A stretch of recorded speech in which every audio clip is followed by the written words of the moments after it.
Voilà, bonsoir à tous, bonsoir. Merci d'être là dans ce très beau cadre des salons Hoche à Paris. Merci d'avoir fait le déplacement en présentiel pour ceux qui sont là ce soir. Et je salue ceux qui nous suivent à travers le live, puisque cet événement est diffusé en streaming, à la fois sur LinkedIn, sur la page YouTube de la Fédération Sinov. Merci à vous d'être présents. Les agitateurs, vous le voyez, de la Fédération Sinov, vous proposent ce soir cette réflexion. Comment passer de la transition numérique à la révolution du bas carbone? On va donc voir comment est-ce que l'on peut anticiper les changements pour la construction. Cet événement est donc proposé par la Fédération Sinov, en partenariat et soutenu par l'OPCO Atlas et concepteur d'avenir. Cette soirée, elle sera structurée en 2 temps forts. Une table ronde dans quelques instants, à laquelle vous allez pouvoir aussi réagir et prendre part. Une table ronde dédiée aux apports de l'innovation numérique dans le secteur du bâtiment, au service de la transition écologique. On le verra tout à l'heure avec des représentants de maîtrise d'ouvrage, des professionnels du secteur que je salue. Vous êtes là, je salue Yves Lafoucrière, président du plan BIM 2022. Merci d'être là. À vos côtés, Benoît Clocheret, président de l'EFK, merci d'être présent. Anne-Sophie Duroy, qui est directrice de la transformation chez ICAD. Bonsoir Anne-Sophie. Et puis Daniel Aranovic de AREP, qui est avec nous aussi.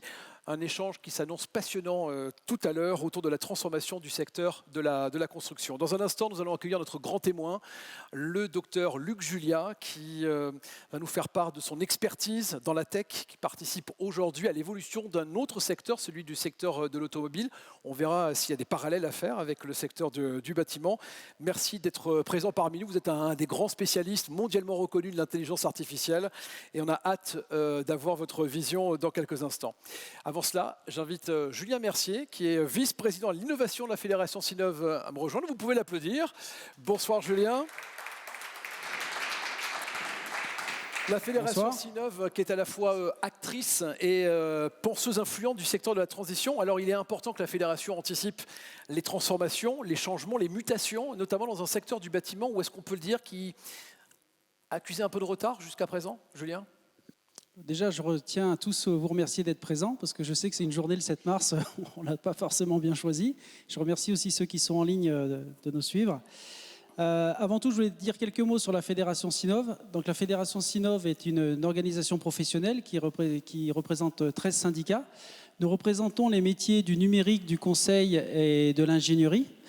Et nous sommes représentants de la branche BITIC, qui regroupe 1 million de salariés, 90 000 entreprises et 150 milliards de chiffre d'affaires. Je ne veux pas dire de bêtises.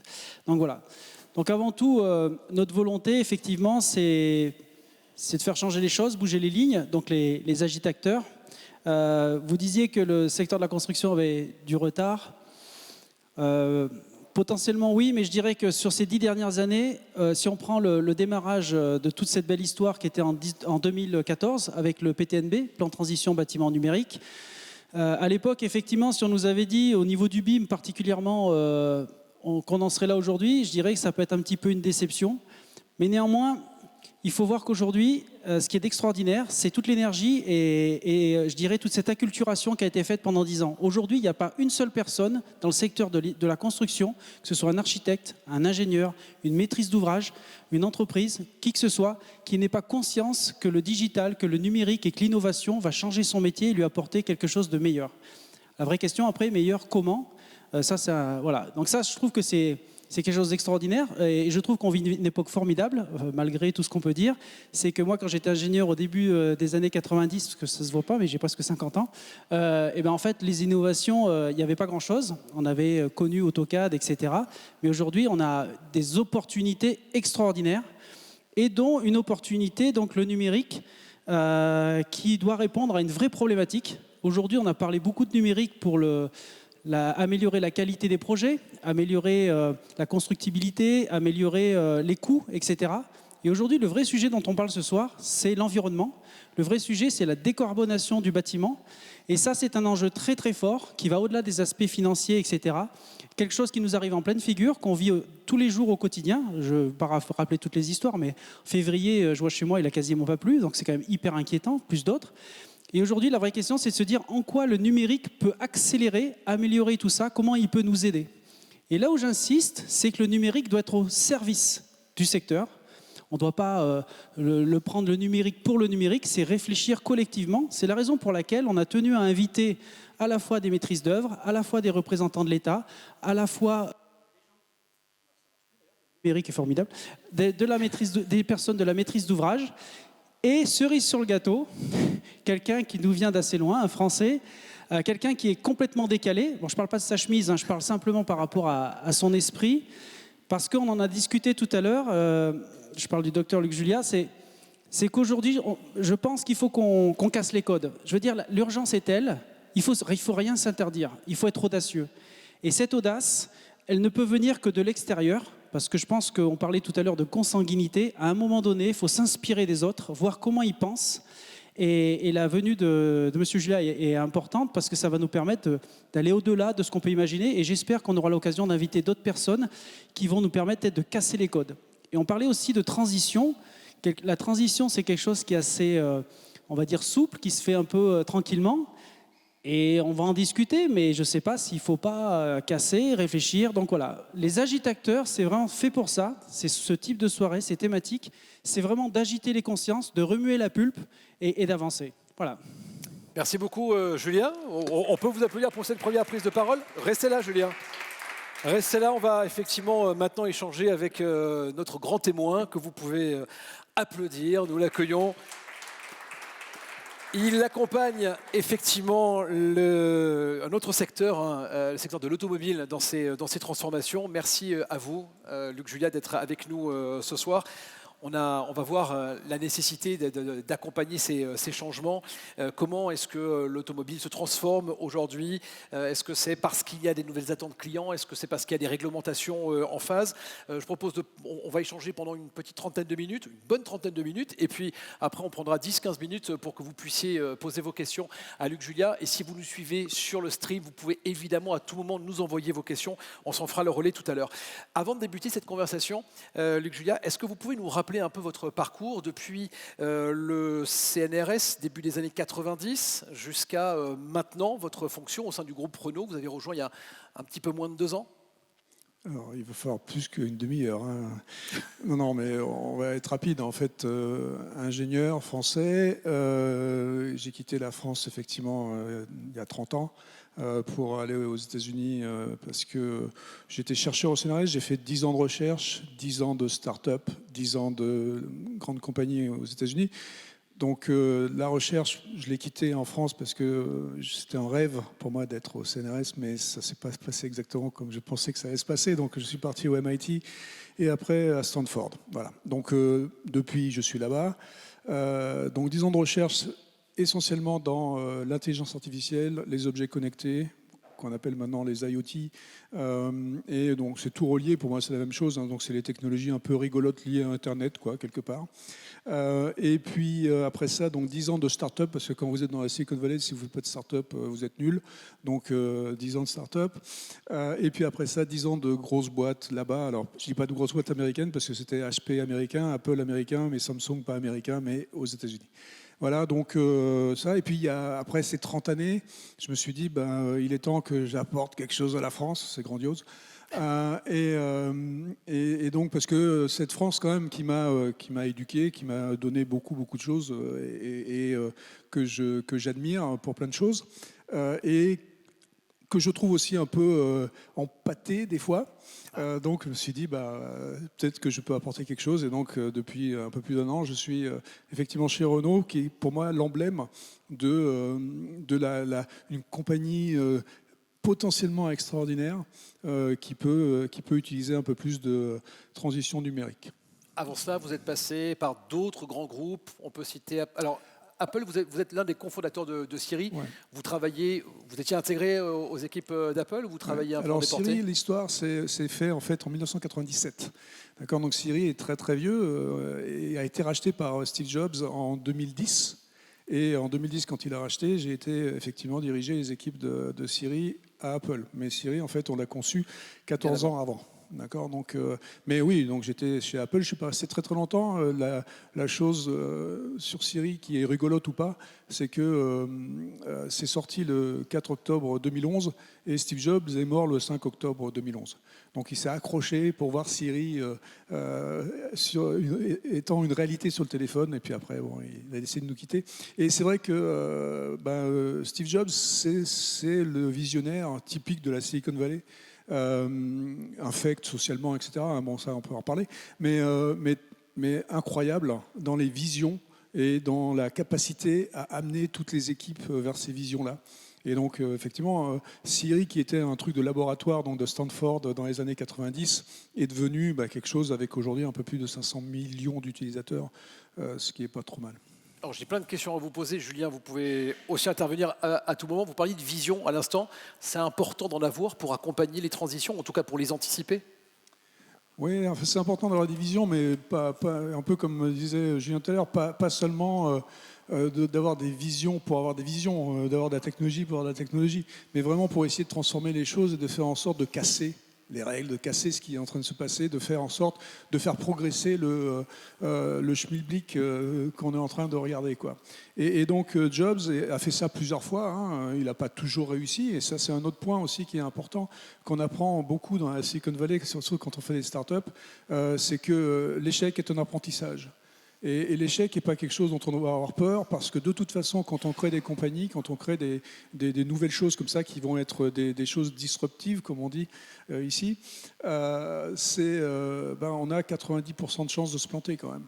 Mais il faut juste l'accepter, parce que c'est en essayant, c'est en faisant ces trucs qui ont l'air débiles, qu'on arrive souvent à des choses qui finalement ne le sont pas.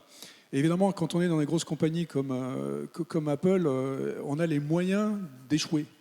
C'est-à-dire qu'on peut se permettre, parce qu'on a un peu de sous, on peut se permettre de faire des trucs qui ont l'air un peu bizarres. Alors Apple le fait d'une manière un peu secrète, très secrète, donc on ne voit pas la moitié de ce sur quoi ils échouent.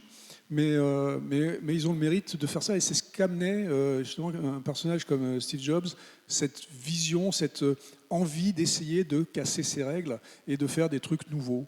Cette audace. Oui, une audace. Ouais. Ouais. Pourquoi, d'après vous, Renault est allé chercher un profil spécialiste de l'intelligence artificielle il y a 2 ans pour accompagner sa transformation? J'imagine que déjà il y a 2 ans, la transformation était enclenchée.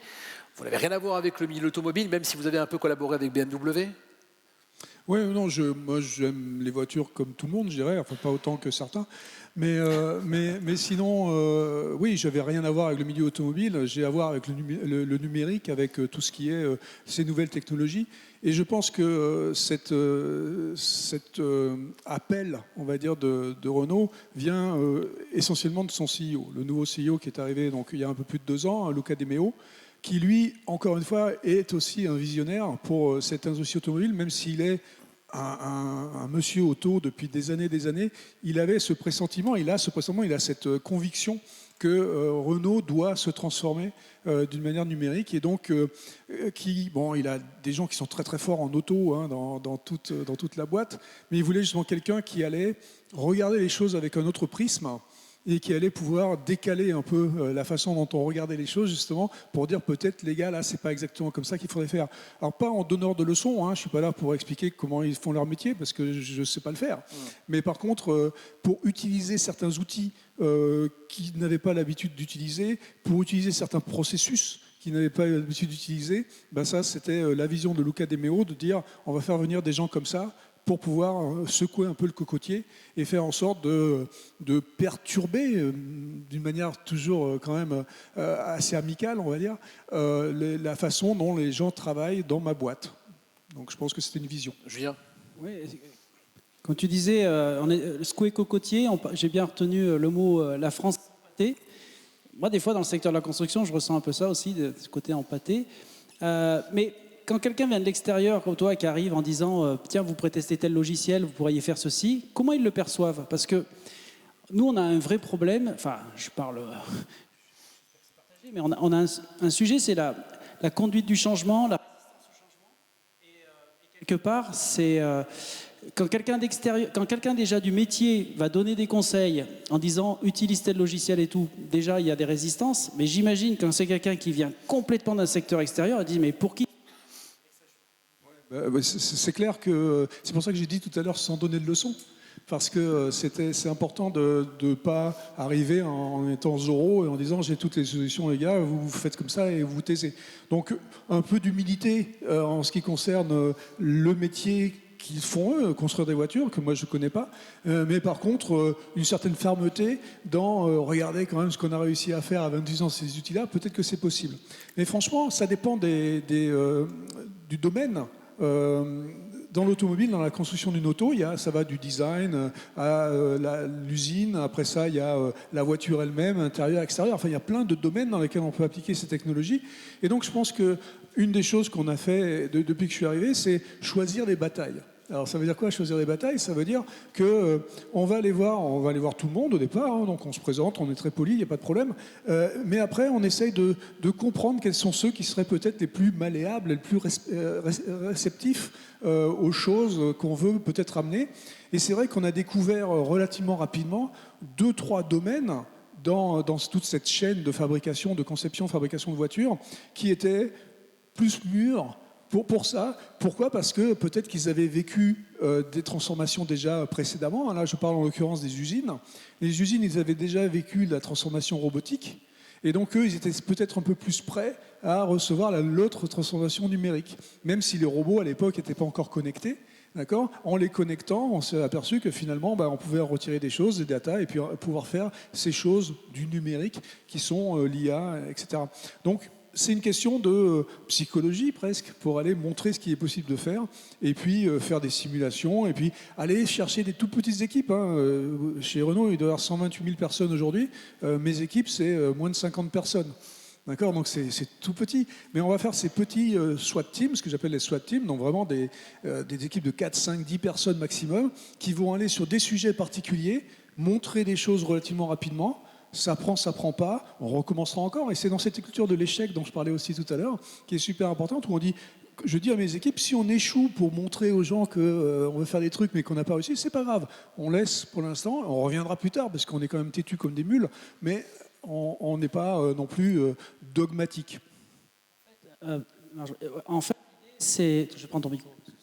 Catastrophe. Ah, ça marche. En fait, l'idée, c'est... Il faut juste ne pas avoir la main sur l'antenne. Voilà, super. Ça marche, merci Julien. Ça marche.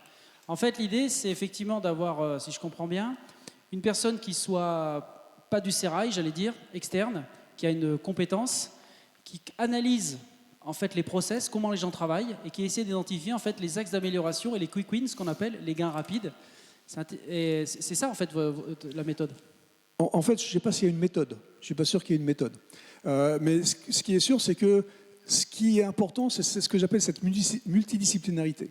C'est-à-dire que là, effectivement, j'arrive dans un monde que je ne connais pas du tout, et j'amène quelque chose que peut-être ils ne connaissent pas trop, d'accord, ils ont une notion, mais j'arrive avec ce prisme, donc cette vision différente qui leur permet de s'agiter quelque part, de dire ce conflit, parce que quelque part c'est un conflit, il est intéressant parce qu'il va justement casser ses règles quelque part. Et donc, je pense que dans cette méthode de dire, regardez les gars, plus on est de fous là, à regarder les trucs d'une manière différente, plus on va avoir des idées différentes, plus ça va être l'innovation. Tu disais tout à l'heure, on est tous dans le même truc, dans le même carcan, la consanguinité. C'est un problème la consanguinité, parce qu'on est tous pareils. Si moi, dans mes groupes, je prenais des gens qui sont exactement comme moi, ça ne me sert à rien, parce qu'il va penser exactement comme moi. D'accord ? Donc ce que je veux, c'est avoir des gens qui vont penser différemment, qui sont formés d'une manière différente, etc. Et donc, en mettant alors on peut faire ça à l'outrance, c'est-à-dire on peut faire seulement avec 2-3 types de personnes, mais on peut faire ça aussi avec des équipes de 10 personnes, avec 10 personnes complètement différentes. Et là, c'est là où ces silex qui s'entrechoquent donnent cette nouvelle lumière et créent des trucs incroyables. Un autre sujet aussi, c'est qu'effectivement, nous, dans le secteur de la construction, on a une particularité. On parlait tout à l'heure de la Formule 1, où on disait on peut tester 3 ailerons, 3 machins et les mettre à la poubelle. On ne peut pas s'amuser à construire des immeubles et dire on met à la benne, ça ne marche pas. Et on parlait justement du jumeau numérique. Et effectivement, je veux avoir ton avis sur le sujet, parce que je pense qu'on parlait du numérique et du carbone, c'est le sujet de ce soir. potentiellement, il y a quelque chose à faire. Et déjà, quand on parle de jumeaux numériques, de quoi parle-t-on réellement? On parlait de Dassault avec le, je sais pas si pour ceux qui l'ont lu, c'était dans le Point de mémoire, où ils ont créé en fait un jumeau numérique d'un cœur, mais pas de la rigolade, quoi, pas 3 capteurs, un vrai cœur qui fonctionne. Et ça, c'est effectivement peut-être une opportunité pour nous de jeu d'essai et d'erreur, mais qui va peut-être pas coûter des millions d'euros, quoi. Ouais. Alors ça fait très très longtemps que tout ce qui est simulation existe, d'accord? Donc on appelait ça simulation numérique avant parce que c'est juste des mathématiques. Hein. Et aujourd'hui, c'est vrai que ce simulateur numérique, on arrive à en faire, à en créer des mondes qui ressemblent au monde réel. C'est ce qu'on appelle aussi maintenant le metaverse. Donc ces jumeaux numériques nous permettent effectivement de faire des expériences, des simulations numériques dans ce monde numérique qui ressemble à ce monde réel. Et on arrive à faire le parallèle et à faire donc des sortes de télécommandes d'un côté et de l'autre qui nous permettent de voir exactement comment va se comporter les choses. Alors il y a des erreurs, quand je dis exactement comment se comporter, il y a toujours des paramètres qu'on oublie, il y a toujours des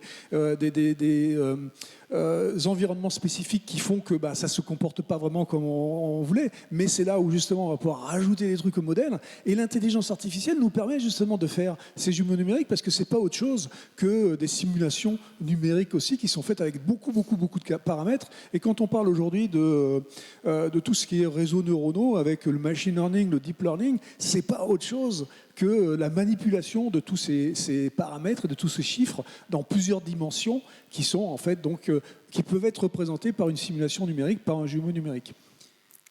Quand je vois, par exemple, par rapport à ce que tu dis, on parle des fois de base de données, de data dans le secteur de la construction. Des fois, c'est considéré un peu comme un gros mot. Et la question, c'est les compétences aussi. Aujourd'hui, il y a des acteurs qui savent très bien construire, concevoir, mais on voit que ce monde du digital, du numérique, c'est deux mondes différents quand même. Est-ce qu'il n'est pas nécessaire aussi d'avoir une sorte de quelqu'un qui fait la passerelle entre la compétence métier et le numérique pour effectivement qu'ils puissent se parler, se comprendre? Parce qu'effectivement, si c'est un informaticien, un chercheur qui discute avec les gens de la construction, je pense que la discussion va soit mal se terminer ou il va y avoir... Voilà, donc c'est comment aussi l'organiser d'un point de vue organisationnel?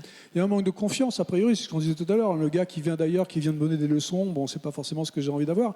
Donc là, ce qu'il faut faire, justement, c'est rétablir cette confiance. Et comment? Par l'écoute d'un côté et de l'autre, en expliquant, en éduquant. Un mot essentiel de la façon dans la transformation numérique, quelle qu'elle soit, dans n'importe quel domaine, c'est éducation. Il faut s'éduquer. Parce que de toute façon, à un moment donné, on se rend bien compte qu'on a des limites dans un domaine particulier. Et donc, en écoutant l'autre, celui de ces fameux multidisciplinaires qui arrivent de partout, en les écoutant, on apprend quelque chose. On comprend peut-être pas tout, mais au moins, on a quelque part envie de s'intéresser. Et cette connexion se fait un peu naturellement. Je vais donner l'exemple de ce qui s'est passé chez Renault relativement rapidement après mon arrivée. C'est qu'on avait effectivement ces usines qui étaient avec plein de robots, qui ont été connectés, d'accord, qui ont commencé à cracher des datas, mais qui crachaient des datas en fait depuis très longtemps.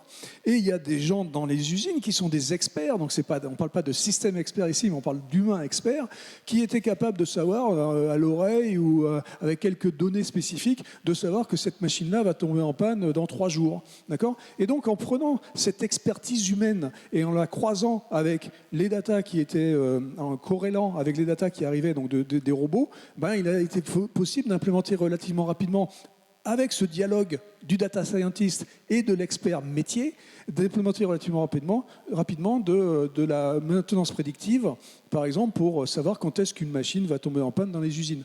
Donc ça, effectivement, il n'y a pas de secret. C'est-à-dire que l'informaticien tout seul, le data scientist tout seul n'y serait pas arrivé parce qu'il ne connaît pas les machines, mais lui, il aurait craché plein de nombres, il aurait plein de nombres devant lui, il ne saurait pas lesquels prendre, parce qu'il faut comprendre aussi que ces robots, ils crachent des datas, des centaines et des centaines de datas par seconde. Je veux dire, c'est beaucoup. Donc il faut aller trier aussi, il ne faut pas aller tout prendre bêtement, parce qu'il y a un coût énergétique, on pourra en parler un peu plus tard.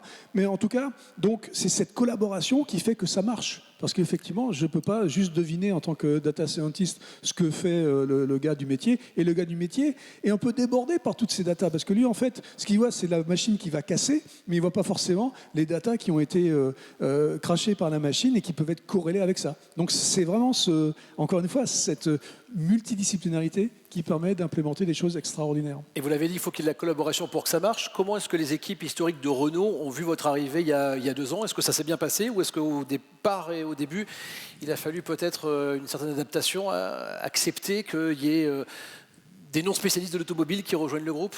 Alors, je ne vous cache pas que, bon, vous avez compris, moi, je suis un peu décontracté quand même. Voyez. Pas du Donc, tout, je vois pourquoi vous dites ça. Donc, ils n'ont pas eu vraiment peur de moi, parce qu'ils savaient très bien que de toute façon, je n'étais pas là pour les ratiboiser. Donc, ça s'est super bien passé. Ouais. Parce que moi, j'étais là pour les écouter, pour découvrir, justement, j'avais une certaine excitation de découvrir quel était leur métier, parce que je ne le comprends pas, je ne sais pas ce qu'ils font. Donc, j'étais là pour les écouter, pour découvrir et tout ça. Et ils ont bien vu que je suis arrivé d'une manière complètement candide. Et donc, l'électricité est bien passée. C'est comme ça qu'on dit, je sais pas. Ouais. Donc, pour moi, ça a été très, très facile. Mais c'est vrai que ça arrive quand on a des gens qui sont complètement différents et qu'on ait du mal à les accepter. Mais bon, ça, c'est un état d'esprit après. C'est peut-être l'esprit californien. Hein. On parlait de la vision tout à l'heure qui impacte ces transformations, donc la vision du manager. Il y a aussi peut-être d'autres paramètres comme les attentes des clients, une réglementation aussi qui va imposer que le secteur se transforme. Alors des secteurs comme le secteur automobile ou alors les secteurs comme la pharmacie, le médical, etc. sont des secteurs excessivement réglementés. Donc effectivement, l'utilisation des technologies est aussi limitée par ces réglementations ou poussée par ces réglementations. Ça dépend d'ailleurs parce que certaines réglementations, surtout aussi ici en Europe, nous obligent à faire de l'électricité, nous obligent à faire des choses qu'on n'aurait peut-être pas faites si le régulateur l'avait pas obligé. Donc c'est un fait, c'est comme ça, il faut travailler avec. On peut considérer que le régulateur est un autre, morceau de l'équipe qui est aussi, qui fait partie de cette multidisciplinarité. Et donc, il va imposer certaines visions ou certains carcans aux choses qu'on est en train de faire. Donc, pour moi, le régulateur fait partie de l'équipe. Il y a des similitudes avec le secteur de l'automobile et le secteur de la construction, du bâtiment, Julien ? Alors, je ne suis pas un spécialiste du secteur de l'automobile, j'aime beaucoup les voitures, comme ça a été dit. Je pense que, vu de l'extérieur, l'automobile, moi j'étais assez fasciné, franchement. Alors, c'est pas dans ton domaine, mais je vois en 10 ans, aujourd'hui, il y a des voitures, la transformation qu'ils ont eue. Il y a 10 ans, on aurait dit, vous allez quasiment tous rouler en voiture électrique, on parle de voiture hydrogène, de multiples sources d'énergie. On parlait tout à l'heure d'expérience. Au CES, cette année, j'ai vu des voitures qui changeaient de couleur toutes seules. J'ai vu des voitures qui étaient avec des intérieurs de l'espace et des voitures avec des jeux vidéo dans tous les sens. Ils ont une capacité d'innovation, d'imagination qui est assez impressionnante. Et il faut savoir quand même que le moteur thermique était là depuis près d'un siècle. Et ils ont su transformer leur industrie. C'est-à-dire que les dieselistes, j'imagine, on leur a dit du jour au lendemain, en 2035, tout ça, vous êtes tous, on n'a plus besoin de vous, quoi. C'est hyper violent. Et aujourd'hui, ils arrivent à s'adapter à cette situation, poussés néanmoins, et c'est une transition intéressante, par Tesla. Parce qu'il ne faut pas perdre de vue, si je prends le cas des voitures électriques, je ne sais pas si Tesla, s'ils n'étaient pas arrivés, si on aurait été aussi vite. Et la question qu'on se posait aussi au sein de la fédération, et on avait fait une étude en 2018 sur le sujet, c'est que par rapport à ce qu'on disait, effectivement, la capacité qu'on aura à se transformer très rapidement, etc., si on n'y arrive pas, est-ce que ce n'est pas les autres qui vont le faire pour nous ? On avait pris l'exemple de Catera. Pour ceux qui connaissent, Catera, c'était une start-up californienne qui a été créée en 2016-2017 et qui était très prometteuse, avec une valorisation à plusieurs milliards, etc., qui s'est cassé la figure.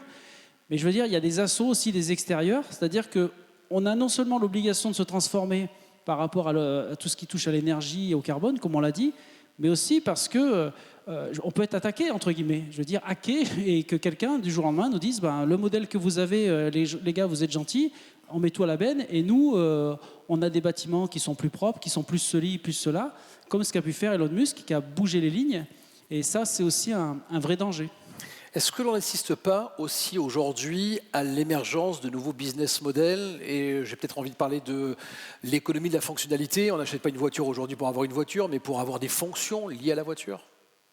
Oui, il faut aussi réagir avec ça, parce que c'est vrai qu'aujourd'hui, avoir une voiture, on a compris relativement récemment que cette voiture-là, elle était immobilisée pendant 90% du temps quand même. Hein. On n'utilise que 5 à 10% du temps, donc c'est peut-être pas très écologique ça, donc il y a peut-être des problèmes. Donc on se rend compte que c'est un service potentiellement, et que au lieu de vendre des voitures, on peut peut-être vendre un transport, vendre de la mobilité. Et puis après, quand on vend de la mobilité, on se dit on ne vend pas que de la mobilité en voiture, on peut peut-être vendre de la mobilité mobilité, en train pour aller là, et puis après en voiture pour aller là, et puis en vélo pour finir.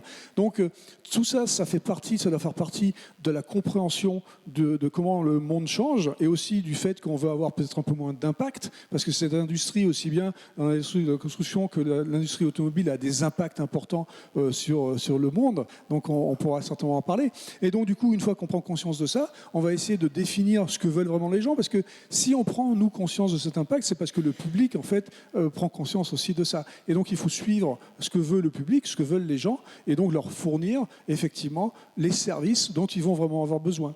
Et surtout, alors, dans le monde de la mobilité, on voit aussi que non seulement donc, il y a cette prise de conscience plus ou moins écologique, mais il y a aussi un vieillissement de la population, par exemple, qui fait que c'est peut-être mieux d'avoir des services de mobilité pour les personnes âgées qui ne vont pas pouvoir conduire leur voiture elles-mêmes, et donc de leur fournir un moyen de se déplacer d'un point A à un point B. Donc il y a des réflexions qui doivent se faire comme ça, c'est des disruptions qui se font des fois parce qu'on est en face de celui qui fait la disruption, et des fois parce qu'il y a une prise de conscience du public, une éducation. Je vais répéter ça une dizaine de fois ce soir, éducation, parce qu'on s'éduque tous, on comprend tous qu'il y a des changements qui s'opèrent, et on a des choses qu'on veut, et le public aussi demande des choses qu'on doit pouvoir lui fournir. Justement, vous venez de lâcher le mot, les enjeux environnementaux. Dans le secteur de l'automobile, comment le développement du numérique, le développement du digital a pu peut-être répondre en partie ou totalement, je ne sais pas, aux questions environnementales du secteur? Alors aujourd'hui, je ne sais pas s'il a répondu déjà. Ce qui est sûr, c'est que le régulateur a donné certaines obligations. Donc il y a des obligations sur l'électrique ou sur les moteurs non thermiques, donc électrique ou hydrogène. Donc on sait qu'à partir de 2035, peut-être que ce sera 2040 s'il change un peu d'avis, mais on sait qu'à partir de ce moment-là, on sera obligé d'avoir ça. Donc là, il n'y a pas vraiment eu c'est pas le numérique qui a poussé quelque chose, c'est le régulateur qui a poussé quelque chose.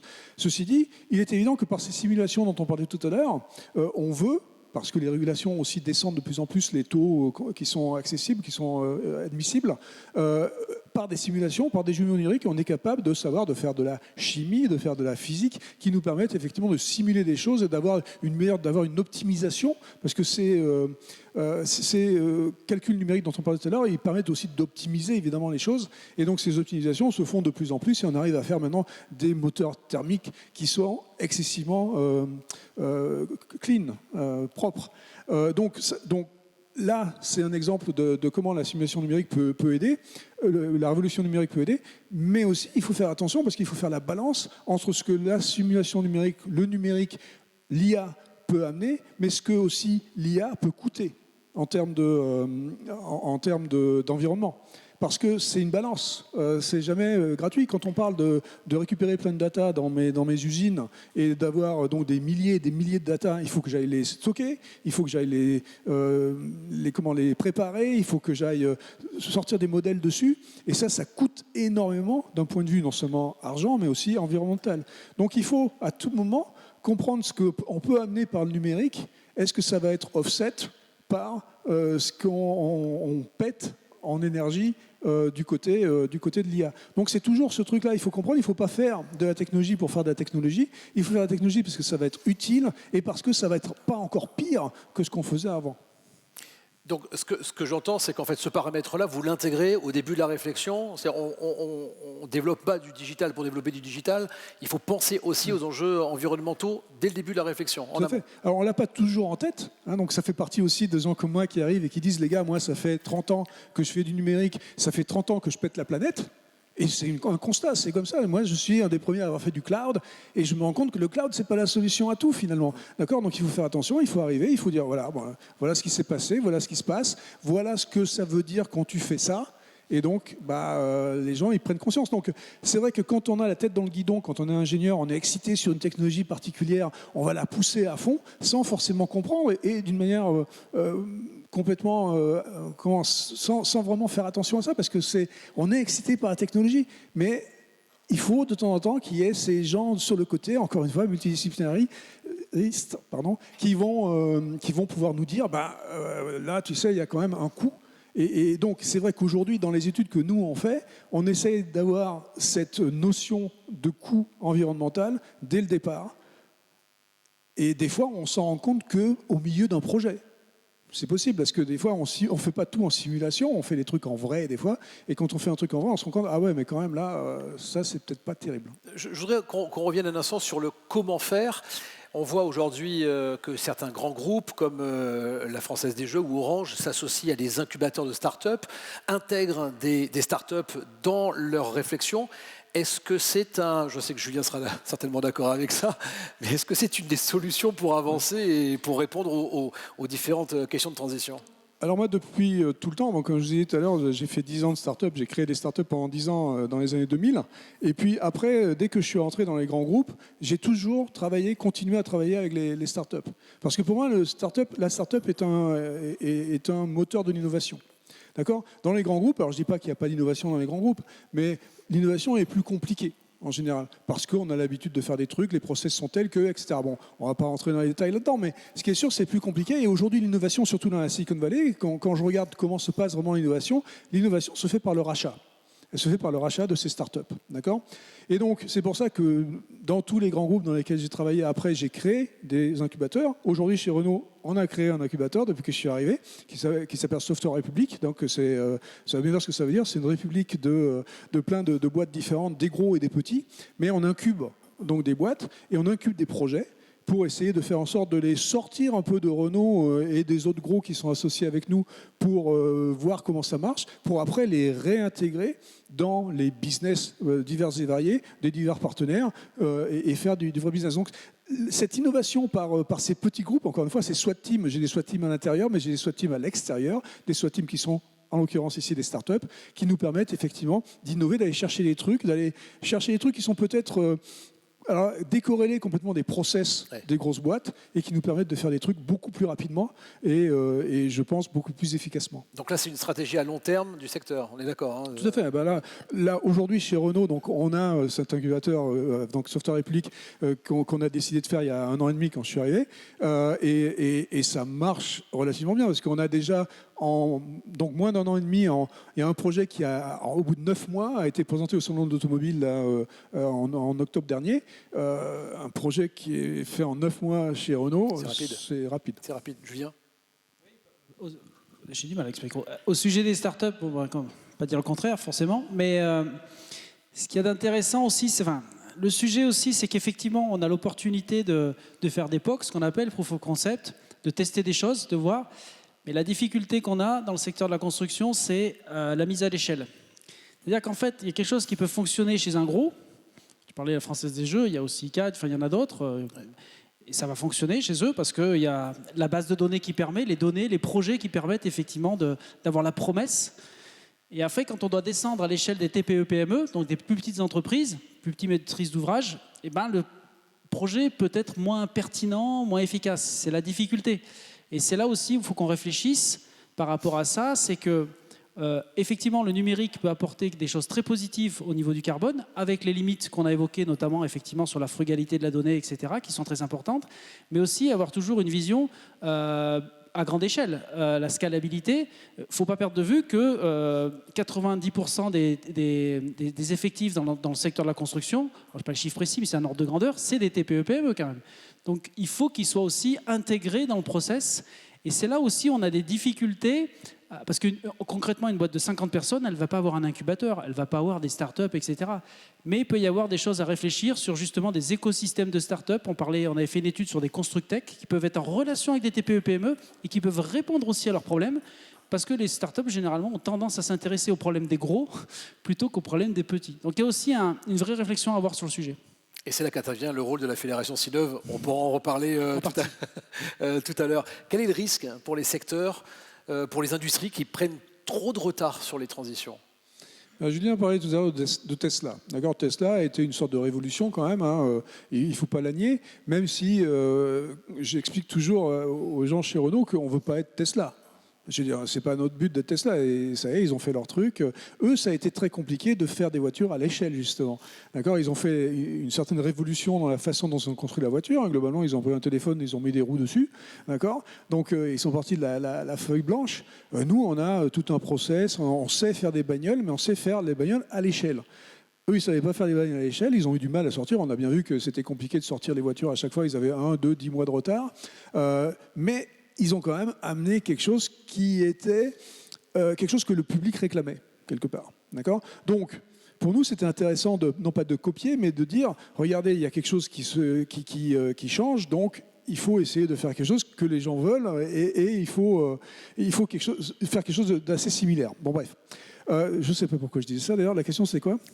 Les secteurs, les industries qui prennent trop de retard, quel est le risque ? Donc, on avait l'impression d'avoir pris du retard sur un Tesla, hein, d'accord. Et puis après, dans la vallée, il y a des nouveaux, il y a Lucid, Rivian, enfin, il y en a plein dans la Silicon Valley qui se mettent à construire des voitures et qui ont les mêmes problèmes qu'ont eu les Tesla d'avant.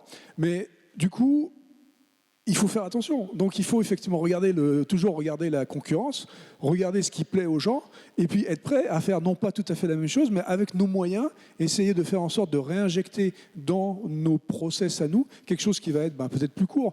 La différence, par exemple, entre un Tesla et un Renault, c'est qu'un Tesla va faire une voiture, va créer une voiture en 2 ans. Mais par contre, la mise à l'échelle, comme je l'ai dit, va mettre un peu plus de temps. Mais un Renault va créer une voiture en 4-5 ans. D'accord ? Donc là, il y a certainement quelque chose, parce que la voiture va, on en parlait tout à l'heure, peut-être devenir obsolète beaucoup plus rapidement, surtout dans les temps actuels où la technologie avance. On aime bien avoir toujours les derniers trucs sur notre téléphone, on veut avoir les derniers trucs dans notre voiture aussi. Donc il faut faire super attention, et dans les process, pourquoi eux mettent 2 ans, pourquoi nous on en met 5 ? Donc étudier ça et faire en sorte de ajuster la cible pour ressembler au moins dans la conception à ça. Mais par contre, après, dans la construction de la voiture, là, on va être meilleur parce qu'on a 100 et quelques années d'expérience. Vous avez un avis aujourd'hui, Luc Julia, sur l'état du secteur de la construction, sur les méthodologies qui sont aujourd'hui utilisées et celles qui pourraient l'être à l'avenir ? Je n'ai pas vraiment d'avis parce que je ne connais pas le secteur très bien. J'ai écouté tout à l'heure des conversations et j'entendais parler de jumeaux numériques, encore une fois. Je veux dire, pour moi, c'est évident. Il est évident, alors c'est certainement très compliqué parce qu'il y a plein de facteurs, il y a plein de trucs, il y a plein de diversité, etc. Mais il est évident que, et les architectes, donc très très en amont, j'imagine, ont des jumeaux numériques déjà. Hein, ils ont des trucs qui sont en 3D et qui font en sorte que ça ressemble quand même. Julien nuance, oui, j'ai l'impression. Une nuance, mais moi, j'imagine que ça doit être comme ça. Et donc, faire en sorte d'après appliquer à ces modèles qui sont des modèles 3D quelque chose qui va être plus vivant, on va dire, de faire vivre avec les données, ça doit être quelque chose qui doit être une évolution normale. Donc, faire des choses qui vont vous permettre de voir un building avant de le faire vraiment, je pense que c'est un truc qui serait très, très bénéficiaire au secteur. Merci pour ce témoignage. Luc Julia, je vous propose que l'on vous donne la parole dans le public, en streaming. Si vous le suivez à distance, vous pouvez nous envoyer vos questions. Je vais juste prendre votre micro, Julien, s'il vous plaît, merci. Et on va passer le micro. Est-ce que quelqu'un veut poser une question à Luc Julia ? Non ? Si ? Ah, voilà. Alors, attendez, je me déplace. J'arrive. Je passe le micro. Voilà. Merci. Vous avez beaucoup insisté sur le fait de répondre à la demande du client, du public, du moment, etc. Mais il me semble, enfin c'est vraiment il me semble, je n'ai pas la certitude, qu'on est plutôt confronté depuis déjà un certain nombre d'années au fait de se faire surprendre par des choses dont on n'avait pas besoin et qui tout d'un coup deviennent indispensables. Par exemple, la carte bleue qui a 30 ans ou quelque chose de ce genre, personne n'en avait besoin. Un jour, elle est arrivée et tout le monde en a eu besoin. Et vous êtes content ?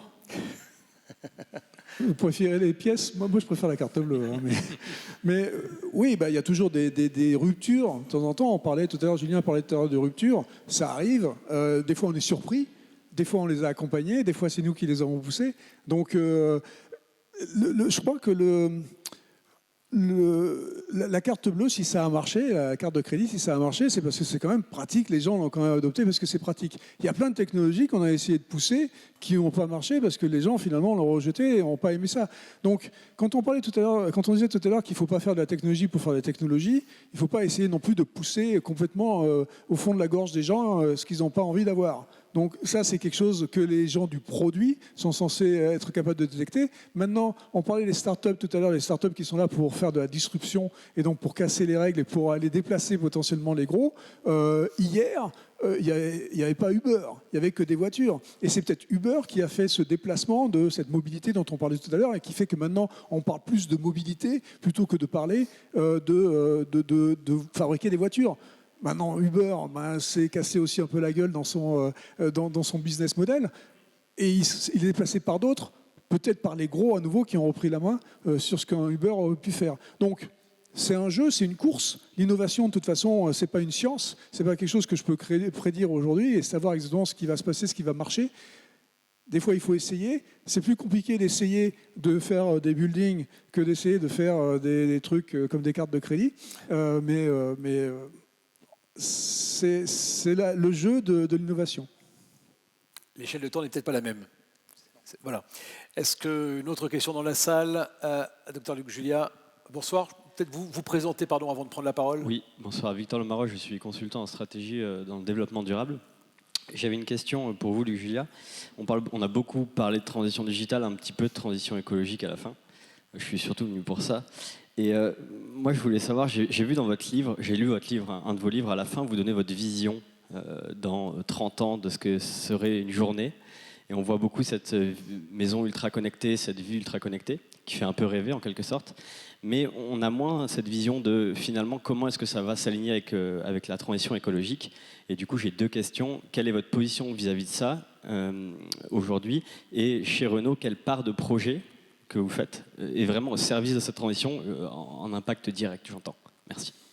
Alors, il faut lire la suite, le deuxième bouquin, parce que le deuxième bouquin, c'est celui qui explique justement les dangers de cette hyperconnectivité qui est chez moi. En l'occurrence, là, c'est chez moi, c'est 219 objets connectés. Pourquoi? En l'occurrence, parce que moi, je peux. Pourquoi je peux? Parce que je connais, parce que, etc.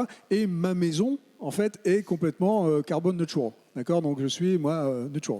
Mais c'est pas facile, parce qu'effectivement, avec 219 objets connectés, ça prend énormément d'électricité.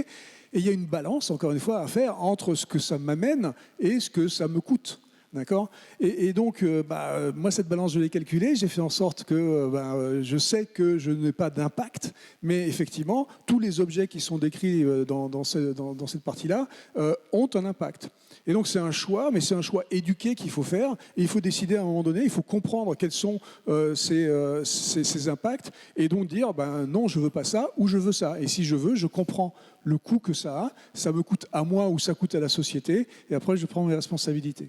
D'accord? Donc, mais il faut comprendre que ce numérique a un impact beaucoup plus important que ce qu'on peut imaginer, parce qu'on imagine toujours que les avancées technologiques amènent des trucs, mais on ne comprend pas forcément qu'elles peuvent retirer des trucs. Je vais parler vite fait des data centers, parce que c'est, je pense, que le pire truc qu'on puisse faire aujourd'hui. Les data centers, ça a l'air super sympa pour les data scientists, et d'ailleurs les data scientists ne s'aperçoivent même pas d'un coût d'un data center, mais un data center avec 2000 ordinateurs qui tournent ou 10 000 ordinateurs qui tournent, c'est des gigawatts qui sont utilisés pour, des fois, juste stocker des données qu'on n'utilisera même pas. Donc, il faut avoir une responsabilisation des gens qui vont utiliser ce numérique, quel qu'il soit, pour leur dire, regarde, ça fait ça. C'est cet impact-là. Et un truc que je dis souvent aux gamins qui viennent à la fin des trucs comme ça et qui viennent me dire, est-ce que je peux avoir un selfie? Je dis, tu sais, ton selfie, c'est 180 watts. 180 watts de selfie, d'accord? Parce que je vais le partager, je vais faire machin, ça. 3 ampoules qui brûlent pendant 1 heure. Donc, 180 watts, pourquoi? Il y a 1 milliard de selfies qui sont pris tous les jours, 180 milliards de watts, 180 mégawatts tous les jours pour l'ego. Donc il faut réfléchir un peu. Donc c'est le genre d'exemple comme ça qu'il faut donner pour faire prendre conscience aux gens de ce que coûte le numérique aussi, pour pas seulement faire du numérique pour faire du numérique. Voilà, et puis je vous rassure, on parlera des enjeux environnementaux dans le secteur du bâtiment dans un instant dans la table ronde qui suit.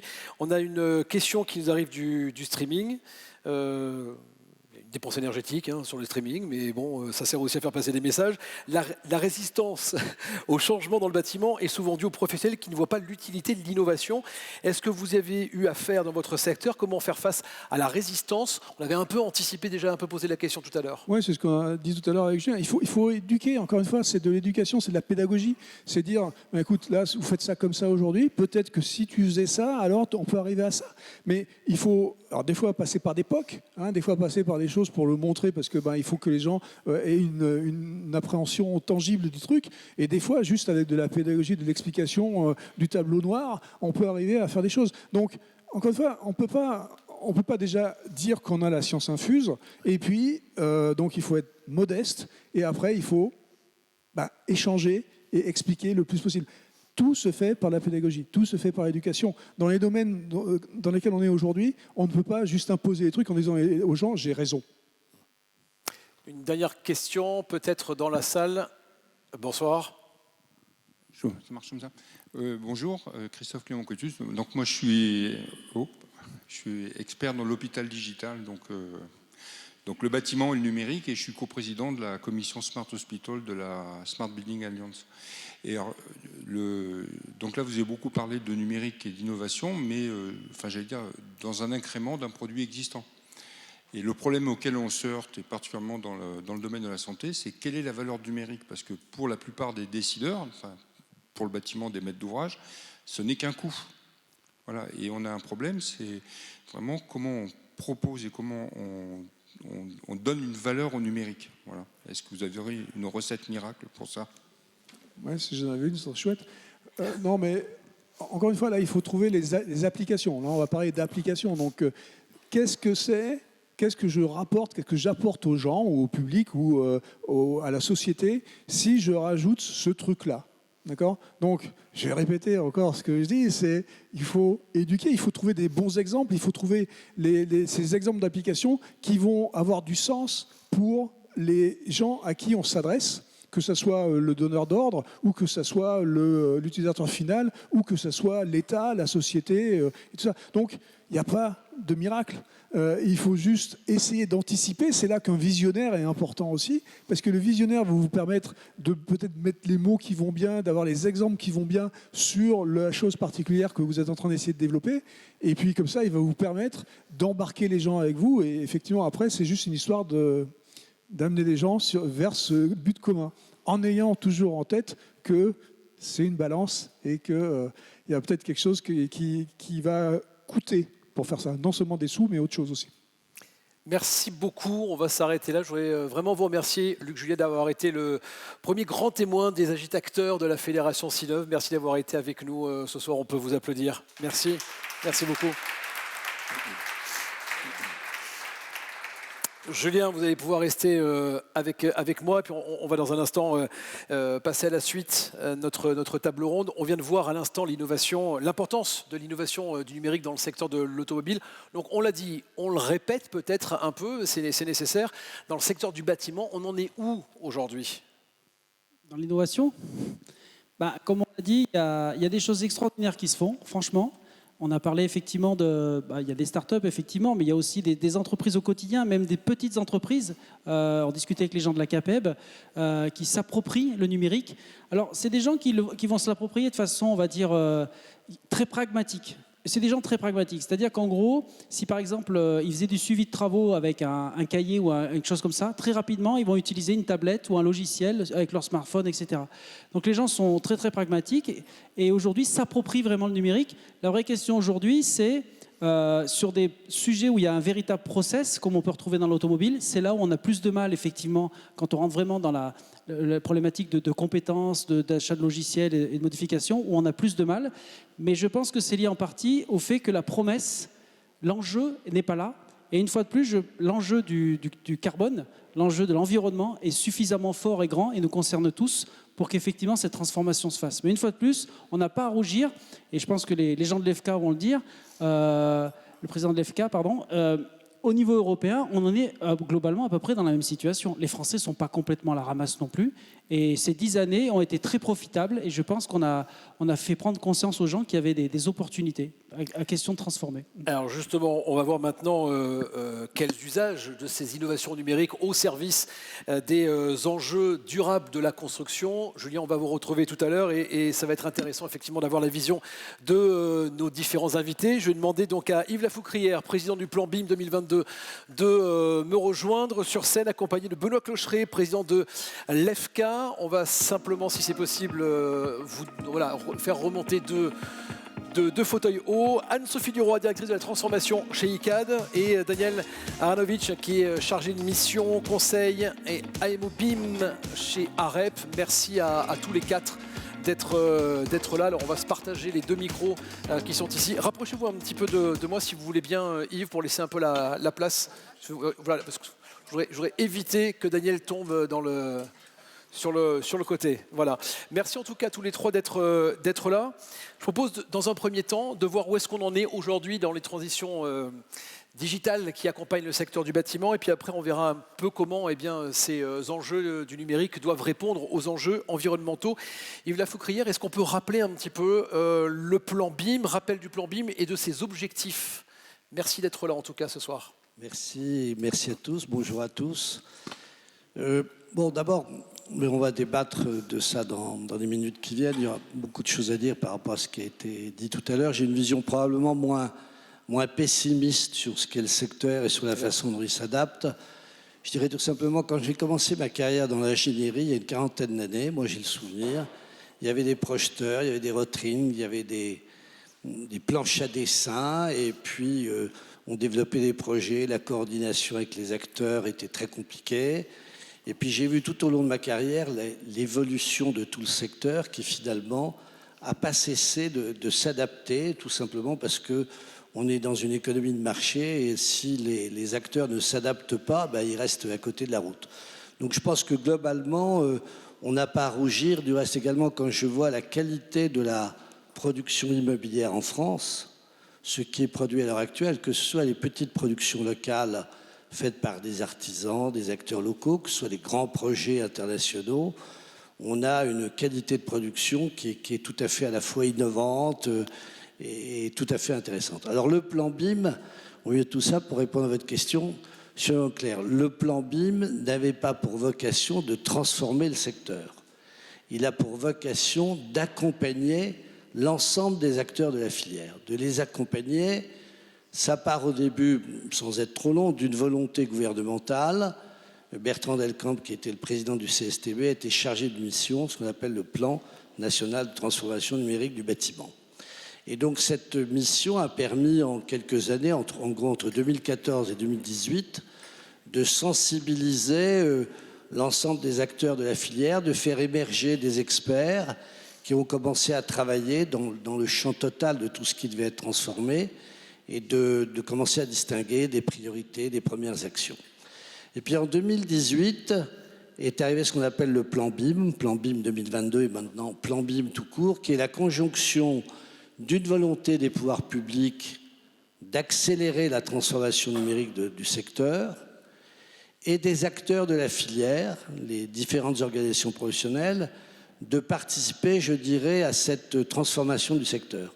De faire en sorte que, pour revenir sur ce que disait tout à l'heure M. Julia, que ce ne soit pas simplement quelque chose d'imposé d'en haut et qui de ce fait prendra mal. C'est un système où on collabore entre une volonté publique de transformer le secteur et les acteurs, les organisations professionnelles qui ont créé du reste une association qui s'appelle l'Association pour le développement du numérique de la construction, dont le président est là, Gilles Charbonnel, et qui fédère l'ensemble des organisations professionnelles. Il y en a à peu près 17, et au-delà des organisations professionnelles, même de l'ordre des architectes, en fait tous les acteurs de la filière, pour qu'ils puissent participer à la définition des priorités et qu'un certain nombre d'actions soient menées, parce qu'on ne peut pas faire la transformation intégrale comme ça instantanément. Il fallait donc distinguer des priorités. Est-ce qu'on commençait d'abord par la maîtrise d'ouvrage? Est-ce qu'on commençait par les artisans? Et donc, on a dans la période 2018-2022 distingué un certain nombre d'actions prioritaires. Alors, je ne vais pas toutes vous les citer, mais l'essentiel d'abord, c'est quoi? C'est un observatoire, c'est-à-dire régulièrement, chaque année, on mène une enquête auprès des acteurs de toute la filière pour savoir où ils en sont sur l'appropriation du numérique. Et on voit l'évolution, on a pu constater déjà, on a fait 2 enquêtes, on va faire la 3e là, en 2023. On voit comment l'accélération est forte chez les maîtres d'ouvrage et dans la maîtrise d'œuvre en gros, et elle est plus lente dans le monde des entreprises, des artisans dans la partie aval. On voit également du reste que même si elle est plus lente, ceux qui ont commencé à s'y mettre ont envie de continuer. Donc cet observatoire nous a conforté dans l'idée des actions prioritaires. Et donc action prioritaire numéro 1, travailler sur la maîtrise d'ouvrage, puisque dans le fond les maîtres d'ouvrage c'est ceux qui prennent le risque financier, c'est ceux qui engagent des opérations immobilières qui vont durer longtemps. Et donc, c'est comment faire en sorte que les opérateurs immobiliers, les maîtres d'ouvrage, soient confortables avec l'utilisation du BIM. Donc, on a mené un certain nombre d'actions là-dessus. Ensuite, on a mené toute une série d'actions, et on mène encore toute une série d'actions sur la formation, parce que je rejoins ce qui a été dit tout à l'heure. Je pense que c'est fondamental pour tous les acteurs de la filière, à tous les niveaux, de faire en sorte que la formation permette aux gens d'être confortables avec les changements de technique. Et puis dans les actions importantes, il y a aussi tous les appels à projets qu'on a lancés et va continuer à lancer. Parce que l'idée pour nous la plus importante au niveau du plan BIM, c'est de faire en sorte que partout en France, quelle que soit la taille de l'opération, quelle que soit la taille des équipes qui interviennent, elles puissent être agiles avec les nouvelles technologies, les nouvelles techniques et la transformation numérique. Et donc, grâce à des appels à projets, on permet à des équipes sur des projets extrêmement différents qui ont de l'appétit pour la transformation numérique de donner le petit coup de pouce financier qui fait que là, il faut investir un peu plus en ingénierie. Ce sera possible de le faire et on pourra développer des opérations partout en France, quelle que soit la taille des opérations. Et puis, il y a un autre point qui paraît très important, qui a bien fonctionné et qu'on va intensifier cette année, c'est tout ce qui est le BIM Tour. C'est-à-dire, c'est l'idée d'aller dans les régions et de demander à tous les acteurs de la filière dans les régions de témoigner, de présenter dans des réunions qui durent en général, le format c'est une journée. C'est ce que la fédération Sinov avait... C'est ce que Sinov avait fait, absolument. Effectivement, on a repris cette idée au niveau du BIM Tour et la semaine prochaine, ils seront à Rouen, à la fin du mois à Brest. L'idée, c'est que des opérations qui se développent sur ces territoires soient présentées par ceux qui les réalisent, alors avec ce qui marche bien, ce qui marche moins bien, mais en tout cas puisse être échangé. Et ça a une valeur d'entraînement beaucoup plus forte que des simples injonctions qui viendraient du haut. Voilà, donc si vous voulez, c'est une démarche pragmatique et qui a vraiment pour but de faire en sorte que l'ensemble de la chaîne soit confortable avec ça. Alors après, il y a tout le travail sur la transformation numérique et les objectifs environnementaux, mais je pense qu'on y reviendra tout à l'heure, avec notamment tout l'enjeu des data liés à l'exploitation des immeubles. Tout à fait. Benoît Clocheret, le BIM est un processus européen. Comment est-ce que l'EFCA a porté ce processus? Et est-ce que les enjeux étaient les mêmes selon les pays où il y avait des enjeux différents? Alors c'est vrai qu'avec l'EFCA, on a la chance d'avoir une véritable plateforme européenne. Je veux dire, l'EFCA, c'est 28 associations nationales qui sont regroupées au niveau européen. Et à votre question, les enjeux, il y a un certain nombre de sujets sur lesquels les enjeux sont très similaires et d'autres vraiment différents. D'abord, on pratique quand même à peu près la même profession d'études, de conception, de supervision de travaux, que l'on soit en France, au Portugal, en Finlande ou en Serbie. Mais il y a aussi des réalités très différentes, que ce soit géographiques, que ce soit climatique, que ce soit de législation. Certains pays ont poussé l'utilisation du BIM jusqu'à la rendre obligatoire sur un certain nombre de projets, notamment pour les clients publics. D'autres en sont très loin.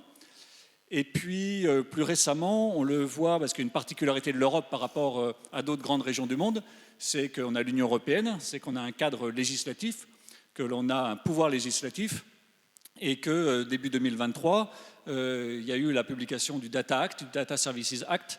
Donc on voit aujourd'hui qu'au niveau européen se met en place des réponses et une législation autour de sujets qui sont majeurs pour nous, et ça qui concerne toute l'Europe, donc toute la profession dans toute l'Europe, autour de la propriété des données, de la localisation des données d'abord, la propriété des données, l'interopérabilité des données.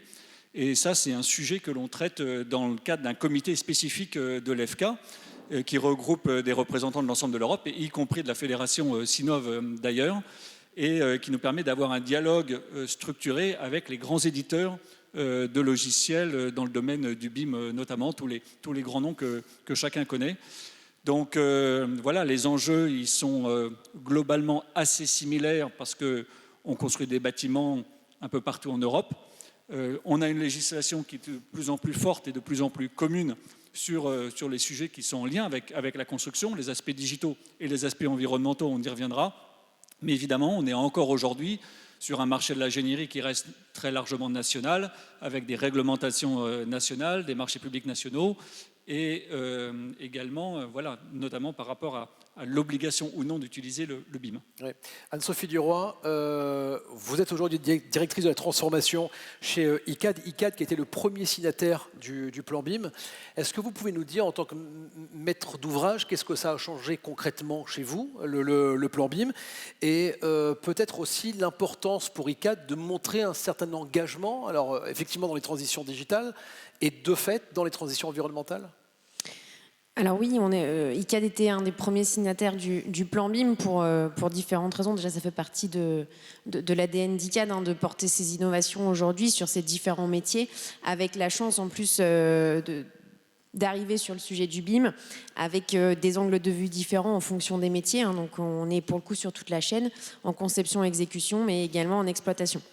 Donc la signature du plan BIM a surtout permis d'enclencher une démarche et de mettre en place la démarche BIM chez ICAD, la stratégie BIM chez ICAD qui s'est mise en place avec 3 grands piliers. Le premier, beaucoup d'expérimentation. Ce qui est fait à l'échelle des REX BIM Tour, on l'a fait à l'échelle d'ICAD, avec des tests de cas d'usage sur toutes les phases de vie du bâtiment pour sélectionner lesquels seraient prioritaires et lesquels seront valorisables pour une maîtrise d'ouvrage. Un deuxième pilier qui était le choix des outils. On en a un petit peu parlé tout à l'heure avec toutes les startups qui se sont montées. On a effectivement des très gros éditeurs sur les logiciels de modélisation, mais au-delà de ça, l'écosystème d'outils, on en a vu naître de tous les côtés. Donc il a fallu s'approprier ces outils-là tout en gardant une démarche un petit peu d'industrialisation, en tout cas de répétitivité dans l'utilisation de ces outils. Et puis un troisième grand pilier qui a été effectivement la partie formation, déploiement, éducation sur les projets avec nos partenaires pour pouvoir calibrer cette démarche qui nous a bien occupés depuis 2018. La maîtrise des outils, ça a été une vraie difficulté, un frein, ou vous avez réussi à la surmonter assez facilement, puisqu'évidemment on s'approprie des outils qu'on ne maîtrise pas par avant. Donc comment est-ce que cette transition, cet accompagnement s'est fait? Alors en tant que maîtrise d'ouvrage, nous ne sommes pas modélisateurs, donc on va aller s'appuyer sur les outils que nous n'utilisons pas. Donc déjà, ça a été un des premiers freins rencontrés. Pour les outils que nous, on utilise, donc plutôt pour capter cette donnée-là, l'utiliser derrière pour nos cas d'usage, oui, ça a mis du temps. Ça a mis du temps à trouver chaussure à notre pied, à pouvoir vraiment aussi accompagner certaines startups dans les besoins qu'on voulait creuser. Et donc aujourd'hui, ça fait à peu près à peine 1 an et demi, 2 ans qu'on a mis en place un écosystème d'outils qui nous permet d'accéder à ces cas d'usage-là. Et concrètement, le BIM aura permis de faire quoi? Est-ce qu'il y a un exemple que vous pouvez partager avec nous, que vous avez réussi à mettre en place? Alors aujourd'hui, on parlait tout à l'heure de choisir ses batailles. Ouais. On a choisi les nôtres en l'occurrence. Aujourd'hui, on s'attache plutôt à la partie conception. Et donc nous, ce que ça nous permet de faire aujourd'hui, c'est principalement de la récolte d'informations d'un point de vue de nos indicateurs de performance pour les mesurer et pour assurer la fiabilité de nos projets dès les phases amont de la conception. Daniel Aranovic, vous avez piloté le groupe de travail BIM de la Fédération Sinov. Vous êtes aujourd'hui chargé de mission conseil et AMO BIM chez AREP. AREP, c'est quoi? Est-ce que vous pouvez nous expliquer un petit peu quelles sont les missions, quelles sont les compétences de cette organisation et nous dire ce que le plan BIM vous a apporté? AREP est une agence d'architecture pluridisciplinaire avec une projection internationale. C'est 100%, appartient 100% au groupe Gare et Connexion, qui est une filiale de l'SNCF. Ouais. Et AREP signifie architecture, recherche, engagement, post-carbone. C'est-à-dire on a ces 4 axes principaux. c'est une agence qui regroupe plusieurs types d'expertise, aussi bien du côté de la maîtrise d'œuvre que de la maîtrise d'ouvrage. C'est-à-dire on a des architectes, des bureaux d'études, voilà, mais on a aussi des programmistes du conseil et de l'AMO. Ça donne une synergie très spéciale parce qu'on est tous les uns à côté des autres et on travaille ensemble. Et nous, en tant qu'AMO, moi je suis spécialement en AMO, on est à côté des BIM managers et on développe ensemble les processus pour améliorer tout ce qu'il faut faire. AREP a une démarche EMC2B pour énergie, matière, carbone, climat et biodiversité. Oui. Mais il y a une réflexion pour moi qui est essentielle. On est dans le numérique, on parle des nouvelles technologies, on parle d'innovation, mais dans les bâtiments, on ne construit pas avec des pixels. Oui, je dis tout à l'heure, il y a la M des matières, oui, et l'innovation, effectivement, dans le numérique est essentielle. Je suis passionné par le BIM. Oui, le BIM permet effectivement de simuler, permet d'optimiser, permet de fiabiliser. C'est un processus qui permet effectivement de trouver des gains autour du bâtiment. Mais on ne va pas arriver s'il n'y a pas non plus de l'innovation dans la matière. Oui, et ça, c'est essentiel. Juste pour revenir sur les apports du BIM, vous pouvez partager un retour d'expérience concret que le BIM vous aura permis de faire, de réaliser? Il y a 2-3 questions essentielles. Par exemple, on développe, il n'est pas complètement 100% opérationnel, mais on développe une chose qu'on appelle la calculette carbone. C'est un outil au service de la maîtrise d'œuvre pour justement pouvoir anticiper la réponse du bâtiment vis-à-vis de l'impact carbone dans l'environnement. Ouais. On a d'autres types d'éléments, voilà, d'outils.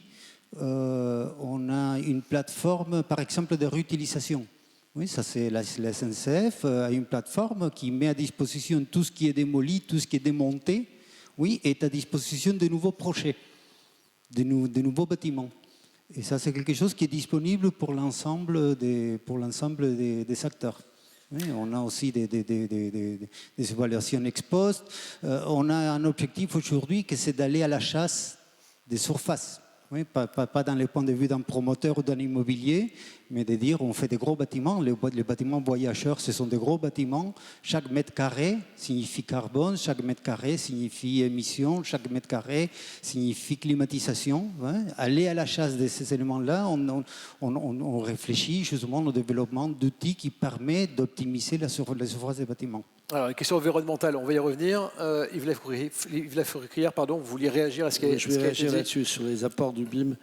Je crois quand je discute avec les grands maîtres d'ouvrage, notamment ceux que je connais bien du logement social, en quelques années déjà, tout ce qui est conception avant-projet, tout le travail permis de construire, développement de projet, jusqu'à l'appel d'offres, on a considérablement gagné grâce au BIM dans le dialogue, le travail collaboratif, la plateforme Croquis par exemple, tous les autres outils de ce type ont vraiment permis aux maîtres d'ouvrage d'avancer en qualité, en qualité de conception et de production. Après, il y a encore un point critique, c'est l'appel d'offres. Parce que dans les appels, notamment les appels d'offres publics, où on fait du corps d'état séparé, on a pour chaque maître d'ouvrage toujours le dilemme qui voudrait continuer dans cette démarche avec tous ceux qui sont parfaitement agiles avec le BIM. Et puis il a à côté de ça tous ces entrepreneurs qui ne sont pas encore très confortables avec ça, mais qui sont de très bons entrepreneurs. Et c'est cela justement. Et là, donc, il y a un peu de décrochage parce qu'on ne veut pas se priver des bons entrepreneurs traditionnels qui ne sont pas encore assez à l'aise avec le BIM. Donc, si vous voulez, il y a ce point-là. Et puis après, bon, je crois que sur le chantier, il y a d'immenses progrès qui sont faits, notamment en synthèse, avec tous les vieux travers du bâtiment sur lesquels les coordinations de fluides se passaient mal. Là, il y a des progrès immédiats. Après, mais je pense qu'on en parlera tout à l'heure, il y a tout ce qui est les data et les DOE, dossiers des ouvrages exécutés pour l'exploitation des immeubles. Et là, il y a encore un gros travail de progression chez les maîtres d'ouvrage pour la définition des besoins, des spécifications de ce qu'ils veulent avoir. Mais il y a un champ de progrès moi qui ai géré pendant plus de 12 ans des quantités très importantes de logements sociaux, j'étais sidéré de voir la faiblesse des datas que nous avions sur des sujets environnementaux majeurs, consommation de l'eau, consommation d'électricité, fonctionnement des ascenseurs. Et là, il y a des champs de progrès considérables. Je pense qu'on est au début, mais on va en reparler. Non, mais on peut en parler maintenant, justement. Les transitions environnementales, est-ce que c'est une obligation aujourd'hui pour le secteur de la construction du bâtiment? J'imagine que oui, en tout cas, elles sont impulsées par la réglementation et par la nécessité de s'engager. Qu'est-ce que les donneurs d'ordre, vous parliez des appels d'offres, qu'est-ce que les donneurs d'ordre aujourd'hui vous disent à chacun? L'objectif, c'est quoi aujourd'hui? Si vous voulez, pour des maîtres d'ouvrage qui ont soit un parc de logement social, soit des foncières de bureaux, c'est pas simplement passer une obligation, c'est à la mode, mais ça devient critique. L'augmentation du coût de l'énergie, l'augmentation du coût de l'eau, les pénuries d'un certain nombre de matières fait qu'il faut gérer ça avec beaucoup plus d'attention. Par exemple, dans le logement social, il ne faut jamais oublier que lorsqu'un locataire paye un loyer de 100, les charges peuvent représenter jusqu'à 50. Donc, dans le domaine du logement social, la maîtrise des charges est quelque chose d'extrêmement important et qui est déjà ancien. On n'a pas attendu ni la crise de l'énergie, ni les préoccupations environnementales, parce que c'est un poids très important dans la facture totale. Et donc, les maîtres d'ouvrage vont faire des progrès considérables avec une meilleure utilisation des data et de la transformation numérique. Anne-Sophie, alors maître d'ouvrage? Oui, forcément, avec un vrai enjeu sur la construction neuve, ou de la réhabilitation, qui porte quand même beaucoup du poids des émissions carbone aujourd'hui. Alors oui, forcément, donc on est poussé par la réglementation. Les grands acteurs sont aussi poussés par leurs engagements respectifs. Aujourd'hui, on arrive à répondre à ces engagements, à ces réglementations, en partie grâce aux outils qui sont présents. La marche à franchir maintenant, c'est comment mieux faire, comment ne pas se laisser, entre guillemets, porter jusqu'au moment où on a le bilan carbone qui tombe, mais l'anticiper au plus en amont possible en utilisant les données, des historiques, des observatoires et de l'intelligence à ce niveau-là. Mais vous avez un objectif qui est affiché, ou alors est-ce qu'on se dit toujours, c'est faire mieux et on verra ce qu'on peut faire mieux, ou est-ce qu'il y a vraiment un objectif, peut-être zéro carbone affiché clairement? Oui, il y a des objectifs, bien sûr. Il y a des objectifs réglementaires, avec une feuille de route qui a été dessinée, des objectifs que chaque maîtrise d'ouvrage a pris en charge. Donc non, on n'espère pas faire mieux, il faut qu'on fasse mieux. Benoît, vous voulez réagir? Oui, nous, on est poussé en tant que société d'ingénierie, parce que je suis le président de l'EFCA, mais je suis aussi le président de la société Artelia. On est poussé par tout l'écosystème, on est poussé, oui, par la réglementation, on est poussé par nos clients, et c'est une bonne chose, parce que vous le diriez certainement mieux que moi, mais aujourd'hui, quand vous développez un nouveau projet immobilier ou une rénovation, la valeur du bien, il y a la valeur demain matin, mais il y a surtout celle dans 15 ans ou dans 20 ans. Et aujourd'hui, il faut avoir le plus haut niveau d'exigence en termes environnementaux si vous voulez que votre bien, dans 20 ans, vale encore quelque chose. Donc nous, on est tiré par ça. C'est assez récent, cette vision. Hein. Comment? C'est assez récent, cette vision. C'est assez récent, mais on voit que ça s'est accéléré énormément, notamment depuis la période du Covid, où il y a eu une sorte de nouvelle alchimie là, qui s'est créée par rapport à tout ça, et notamment aussi parce qu'un certain nombre d'aides qui ont été fournies au niveau de l'État ont été conditionnées à de nouvelles performances énergétiques, au-delà de la réglementation thermique, de la RE 2020 et tout ça. Moi, ce que je trouve formidable, c'est aussi qu'on est poussé au-delà de nos clients et de la réglementation, c'est par la société elle-même, parce qu'il y a une véritable attente de tous les habitants, de tous les professionnels, d'avoir des bâtiments qui sont non seulement performants énergétiquement. On a développé, nous on a contribué au label BBCA, on a aussi des débuts de labels sur le bien-être dans les bâtiments. Donc tout ça sont des choses extrêmement positives. Donc, on est poussé par la société, puis j'ai envie de dire on est poussé par nos collaborateurs. Et parce qu'eux-mêmes, voilà, une partie de leur fierté de travailler pour leur entreprise, c'est aussi de savoir que leur patron et leur entreprise est impliqué sur des projets à de gros enjeux environnementaux dans cette transition environnementale et qui elle-même est aussi soutenue parce qu'il y a ce lien entre le digital et l'environnemental. Alors à force de dire que tout est dans tout, après on arrive à des explications un petit peu confuses.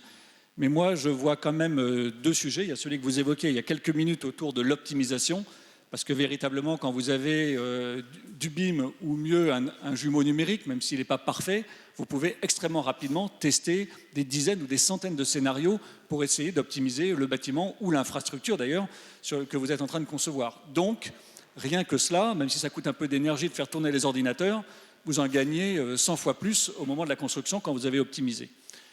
L'autre sujet, et là je pense qu'on est au début du chemin, c'est aujourd'hui quand on a un modèle BIM, on a un modèle, c'est un ensemble d'objets qui ont des caractéristiques notamment physiques, et aujourd'hui il y a la question de chacun de ces objets, est-ce qu'on est capable d'y mettre un poids carbone?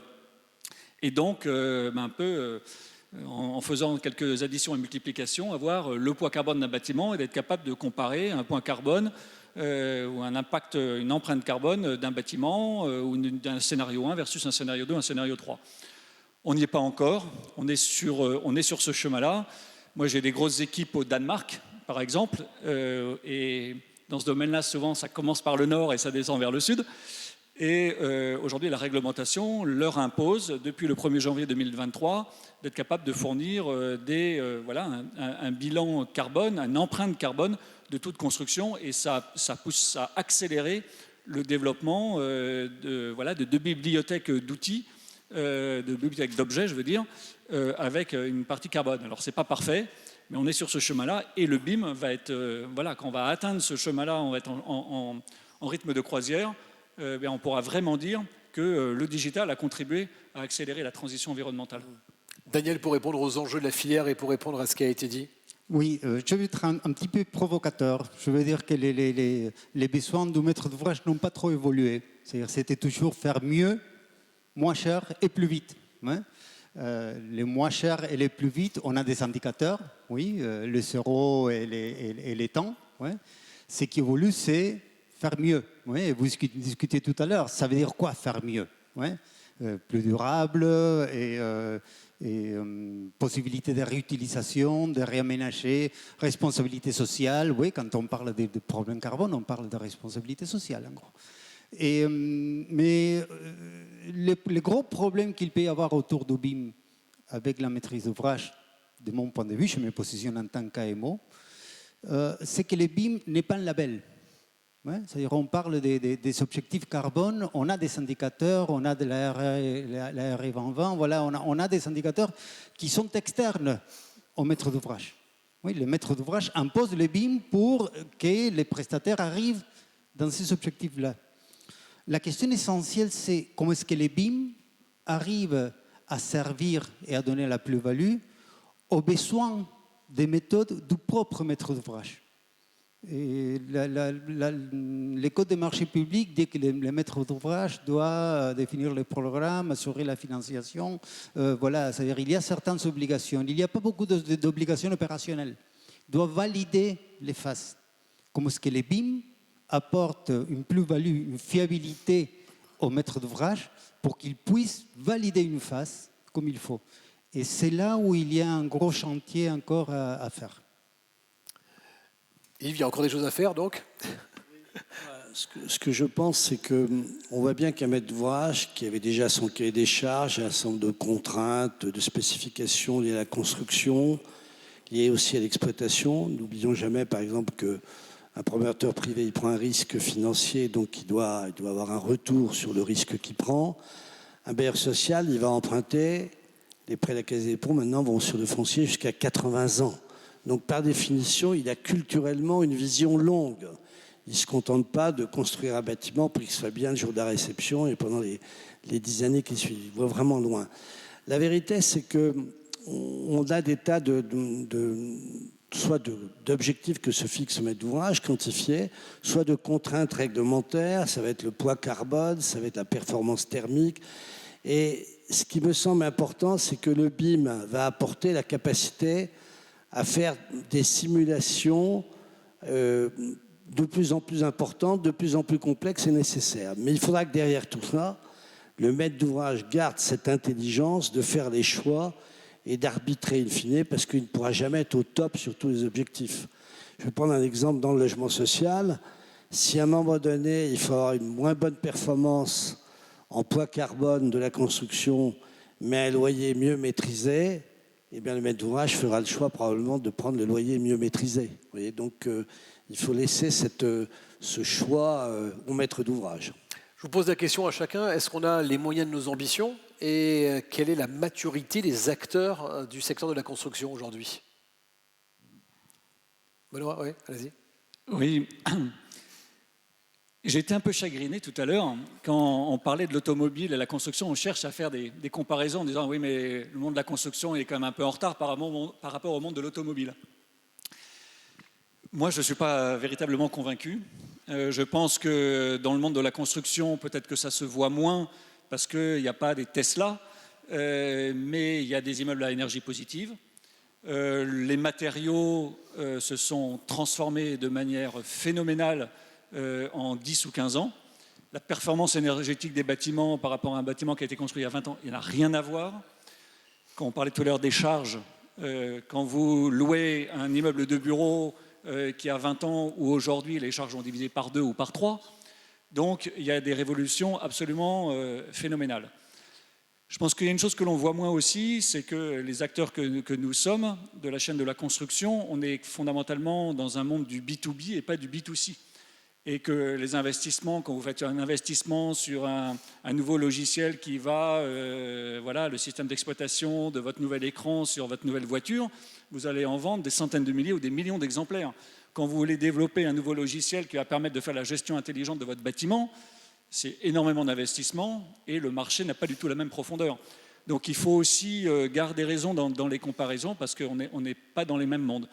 Mais je suis toujours un petit peu gêné, voire, comme je vous dis, chagriné ou taquiné quand on a l'impression que le monde de la construction, c'est un monde, voilà, comme si on construisait un bâtiment aujourd'hui ou une infrastructure comme on la construisait il y a 20 ans. C'est juste pas du tout vrai. Bien, c'est précis. Un rappel, non mais c'est bien, ça a été dit. Anne-Sophie? Oui, alors sur les moyens des ambitions, il faut aussi, et on vient de le voir avec la discussion qu'on vient d'avoir juste avant, on a des usages de différentes parties prenantes qui ne sont pas forcément les mêmes en fonction des différentes phases. Et donc, je pense qu'il faut aussi bien prendre en considération ces ruptures qu'il peut y avoir. On parlait de la phase conception, où on arrive à peu près à trouver un équilibre commun en fonction de tous les acteurs vis-à-vis des cas d'usage. On a une première rupture au moment de l'appel d'offres en fonction de la configuration en exécution et on a une deuxième rupture au moment du passage en exploitation. Et donc, les moyens de ces ambitions, ils sont aussi largement différents en fonction de ces phases-là. Et donc, on a forcément, nous, en tant que maîtrise d'ouvrage, beaucoup de difficultés aussi à venir imposer un moyen. Parce que on disait tout à l'heure, la maîtrise d'ouvrage doit, avec un label ou ce genre de choses, ça pourrait aider, mais en réalité, le BIM, c'est un moyen, c'est pas un résultat. Donc ça reste difficile aujourd'hui de venir en tant que maîtrise d'ouvrage imposer à des parties prenantes responsables par ailleurs des moyens qu'ils doivent eux-mêmes utiliser. Donc c'est pour ça qu'en termes d'ambition aussi, il faut se rappeler que les ambitions sont différentes en fonction des parties prenantes autour de la table. Et sur la maturité, le collaboratif aussi, est-ce que c'est pas important que tous les acteurs y aillent en même temps pour déjà qu'il n'y ait pas de décalage à un moment donné, et pour qu'on y aille tous pour accélérer ces transitions? Aujourd'hui, on a plutôt pris le parti de, comme on l'a dit tout à l'heure, choisir nos batailles. C'est-à-dire qu'aujourd'hui, on considère que si déjà on arrive à traiter le gros des opérations où on a vraiment des usages avec un gros accent sur la phase conception qui nous aide à fiabiliser assez largement déjà aujourd'hui le sujet, on est entre guillemets déjà content. On a déjà franchi une belle marche. Je crois que sur la question des moyens, il faut se dire les choses. Si on veut vraiment tirer rapidement tous les profits, tous les avantages en matière de qualité, de délai, du produit qui va être livré grâce à la transformation numérique, il faut aussi que les maîtres d'ouvrage acceptent de mettre un peu la main au porte-monnaie. Il faut être clair là-dessus. Il y a un coût de l'ingénierie qui, à mon avis, est supérieur. Il faut accepter de le payer. Et dans le fond, c'est quand même bien au maître d'ouvrage de faire, puisque c'est lui, in fine, qui bénéficiera d'un produit mieux réalisé, dans des délais maîtrisés, avec une meilleure qualité. Et je pense que c'est la condition pour permettre, je dirais, à tous les acteurs de la filière d'y aller tous ensemble. Je crois qu'il faut savoir le dire. Et du reste, quand je regarde dans l'offre de la production immobilière, que ce soit dans le logement social, que ce soit dans la promotion privée, quand je regarde le poids du foncier, quand je vois le poids de l'ingénierie, quand je vois le coût des travaux et quand je vois les coûts de la commercialisation et les coûts financiers, quelquefois je me dis qu'il y a quand même des curseurs qui devraient être déplacés et probablement un peu plus à mettre sur l'ingénierie. Voilà. Qui veut répondre? Yves? Non, mais je pense qu'effectivement, on ne peut pas dire que les bâtiments, que le monde du bâtiment est en retard, oui, notamment par rapport au numérique. Oui, on ne travaille pas avec des machines à écrire et, voilà, et on a remplacé effectivement les papiers et les stylos par des tableurs de calcul. Oui, voilà, ça c'est clair. Ouais. On a toujours nos artisans éventuellement et heureusement qui gardent la tradition du bâtiment, chose qui est très bien. Ouais. Pour moi, les gros problèmes qu'il y a, et c'est pour ça qu'on se sent en retard, c'est que la transition numérique était très vite liée au BIM.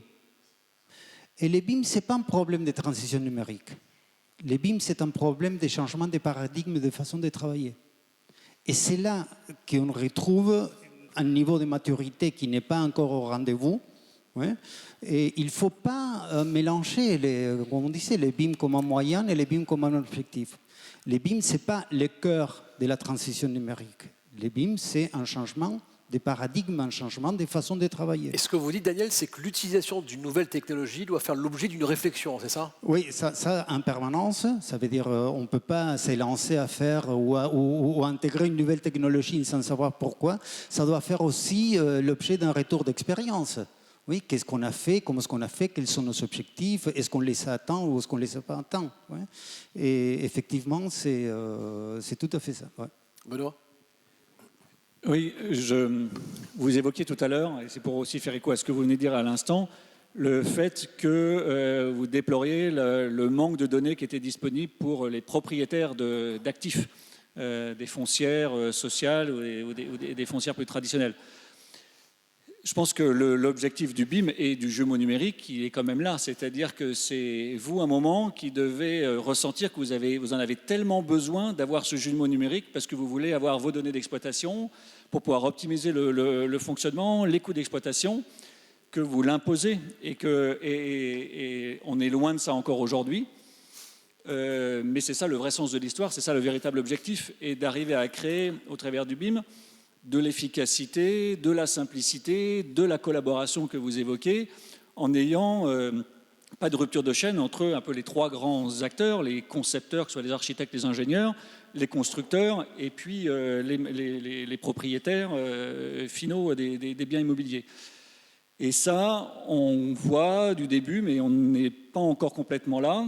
Il y a évidemment, dit comme ça a l'air simple, on se dit mais pourquoi on n'y est pas déjà ? Évidemment, il y a des questions de qui paye quoi sur toute cette chaîne. Il y a aussi des questions de responsabilité contractuelle. Et c'est là aussi que je voulais en venir, parce qu'on parlait tout à l'heure de l'innovation et comment faire des disruptions. Je pense qu'on peut accélérer sur des disruptions contractuelles aussi pour forcer à faire travailler plus en amont les ingénieurs et les constructeurs. Et quand on les fait travailler contractuellement en amont plus rapidement, de plancher ensemble sur des projets, eh bien plus facilement vous partagez les outils. Parce que déjà, entre les ingénieurs et les constructeurs, on ne partage pas encore véritablement ou pas assez les mêmes outils. Et là encore, je reprends mon exemple scandinave, et on le voit aussi au niveau de l'EFK et la Fédération européenne. Voilà, on voit la progression, notamment sur les plus gros objets, de ce qu'on appelle le Early Contractor Involvement, c'est-à-dire un travail collaboratif entre le maître d'ouvrage, les ingénieurs et les constructeurs. Et on a même des contrats, nos propres contrats d'ingénieurs. On commence à travailler avec comme client le maître d'ouvrage public, souvent, et à partir d'une certaine phase, c'est le constructeur qui devient notre propre client. Donc il y a beaucoup de choses que l'on peut inventer. La difficulté, c'est que pour faire ça, il faut le vouloir et il faut créer le niveau de confiance minimum pour le faire, parce qu'aujourd'hui, il y a fondamentalement, dans beaucoup de cas, de la défiance, et il faut créer des climats de confiance. Et c'est vrai que là-dessus, les certain nombre de pays scandinaves ou les Pays-Bas, par exemple, sont très en avance, parce que aussi le climat réglementaire, sociétal, fait que on pousse les acteurs et plus naturellement ont envie de travailler ensemble. Est-ce que c'est pas... Alors, On rappelle que le plan BIM en France était incitatif et pas obligatoire. Est-ce que c'était une bonne chose ou est-ce qu'il n'aurait pas fallu justement le rendre obligatoire? Moi, personnellement, je ne suis pas favorable à rendre l'utilisation du BIM obligatoire. Si un jour la maturité de tous les acteurs de la filière est suffisante, qu'on dise qu'au-delà d'un certain seuil d'opération, taille d'investissement, type d'équipement, on le fasse, pourquoi pas. Mais actuellement, à mon avis, ça me paraîtrait totalement prématuré. Moi, j'ai vécu personnellement les approximations dans la mise en œuvre des réglementations thermiques en France. La RT 2005, la RT 2012. La RT 2012 a quand même conduit les bailleurs sociaux en France à remplacer tous les convecteurs électriques par chaudière à gaz à condensation, qui était soi-disant le top du top. Et voilà que maintenant, avec la RE 2020, on remplace tout ça maintenant par des pompes à chaleur qui probablement dans quelques années devront être également remplacées.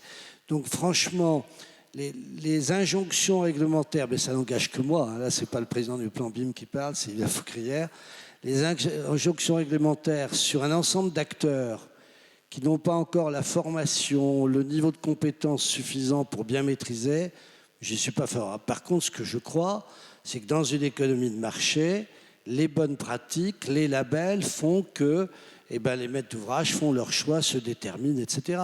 Vous citiez tout à l'heure le label BPCA. Moi, j'étais l'un des premiers maîtres d'ouvrage à faire travailler Woodéum pour construire 150 logements à Ris-Orangis, tout en bois. Et ça a été un peu à l'origine du label BPCA derrière. Et donc, je crois plus à ça. Mais c'est ma position personnelle. Anne-Sophie, je vous ai vu réagir à ce que Benoît disait il y a un petit instant. Non, je partage. Je pense que l'injonction, elle n'est pas forcément. Encore une fois, on parle d'un moyen, on parle d'outils, on parle de process qui dépendent aussi de chaque maîtrise d'ouvrage, de chaque acteur. Par contre, là où aujourd'hui on a un vrai manque, c'est sur une harmonisation des référentiels. C'est-à-dire qu'aujourd'hui, quand vous recevez un marché de ICAD, vous allez avoir un cahier des charges, vous recevez un autre cahier des charges avec une autre maîtrise d'ouvrage. Et aujourd'hui, je pense que si injonction il devait y avoir, ça serait bien que ce soit dans ce sens-là plutôt. Benoît, qu'est-ce que vous vouliez dire à propos de la data? Vous en avez parlé 2 fois. Pardon, Yves, excusez-moi. Qu'est-ce que vous vouliez dire au niveau de la data tout à l'heure? Non, sur les data, je dis qu'il y a des champs de progrès considérables. Quand on prend un bailleur social qui exploite des immeubles sur des décennies, quand il sait ce qu'il consomme plus ou moins bien en eau, en électricité, en fluide, ou en prédiction de remplacement de chaudières individuelles, de rénovation des ascenseurs, tout ça maîtrisé avec des bons outils numériques, éventuellement avec un jumeau numérique, on peut faire une rationalisation et une prévision, une planification technique beaucoup plus performante que la situation actuelle. Actuellement, les gens se contentent de dire on a un budget de rénovation de temps, on va faire ça cette année, etc. On a vraiment un champ de progrès considérable, mais sur lequel il y a de l'ingénierie à apporter, il y a le travail des startups, beaucoup de startups du reste tournent autour de ça, mais il y a tout un travail de structuration des datas, que ce soit les plans, que ce soit les données, de l'historique, si vous voulez. Chez 3F, avant que je parte, on avait fait numériser tout le parc existant. Ça a été un chantier considérable, mais c'est le point de départ. Donc tout ça ne se fait pas du jour au lendemain. C'est pour ça que ça peut paraître lent à certains, la transformation numérique du secteur, mais je crois qu'elle est bien réelle. Daniel, je rappelle, vous l'avez dit tout à l'heure, que vous avez participé au groupe de travail BIM au sein de la fédération Sinov. Au sein de la fédération Sinov, il y a beaucoup de TPE, PME. Est-ce que c'est aussi simple pour elles de se transformer ou d'accompagner ces transitions quand on est des petites entités?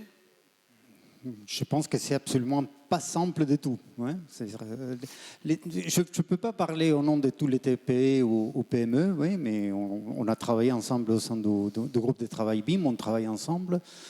Ils ont un gros avantage, c'est la souplesse, la flexibilité.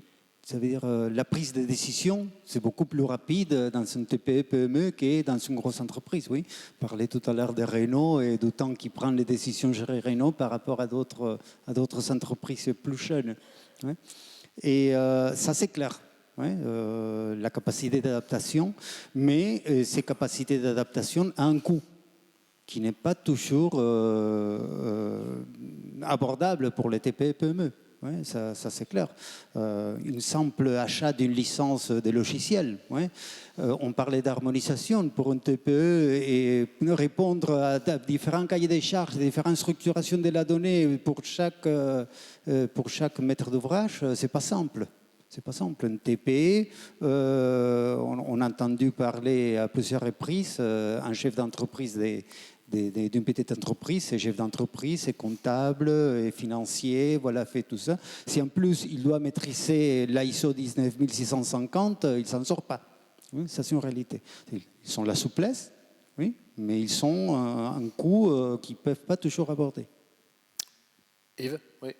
Je vais rebondir en faisant la promotion des appels à projets qu'on va lancer dans le plan BIM, parce que c'est typiquement ce que je disais tout à l'heure, c'est que pour une opération de taille moyenne, mettons une opération où il y a un investissement de 4 à 5 millions d'euros, il va y avoir quoi, 400 000, 500 000, 600 000 euros d'honoraires.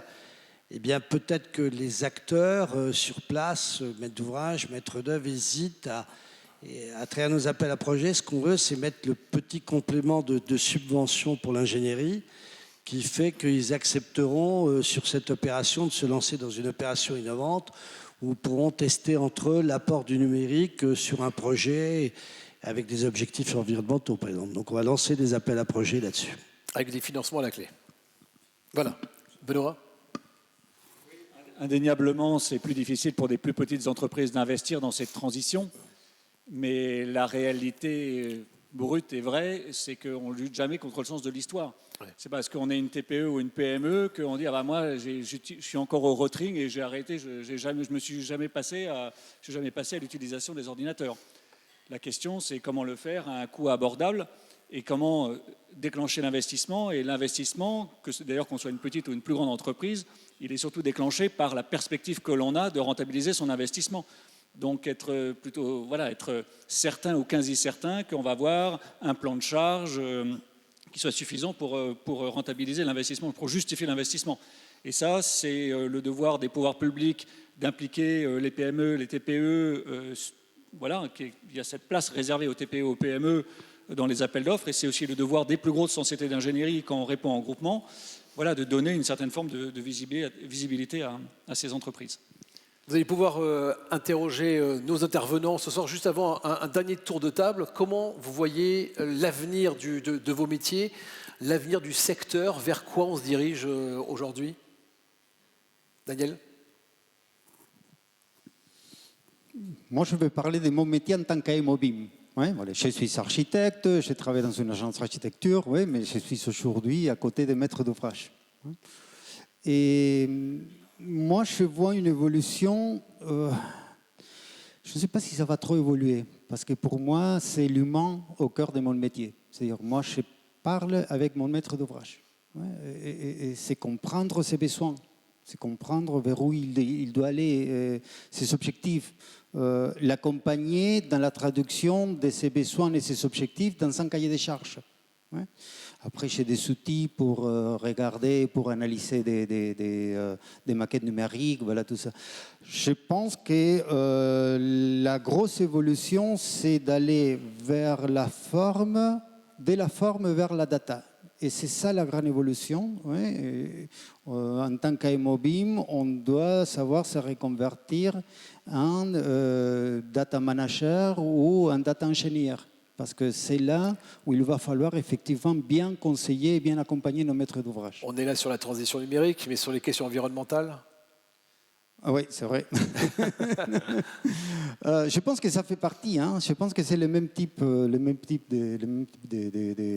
d'évolution qu'il faut y avoir. Dans l'environnemental, c'est aussi mais être à jour de toutes les exigences qui sont autour de cette responsabilité sociale, comme je disais tout à l'heure. Benoît, on se dirige vers quoi les métiers doivent évoluer vers quoi ? Il y a deux choses qui me viennent à l'esprit. La première, on a écouté Luc Julia tout à l'heure, on a parlé d'intelligence artificielle. On n'en a pas encore parlé là, dans le domaine de la construction. Je pense que ça, c'est une étape qui arrive. On parle de generative design, donc c'est vraiment l'impact de l'intelligence artificielle dans la conception.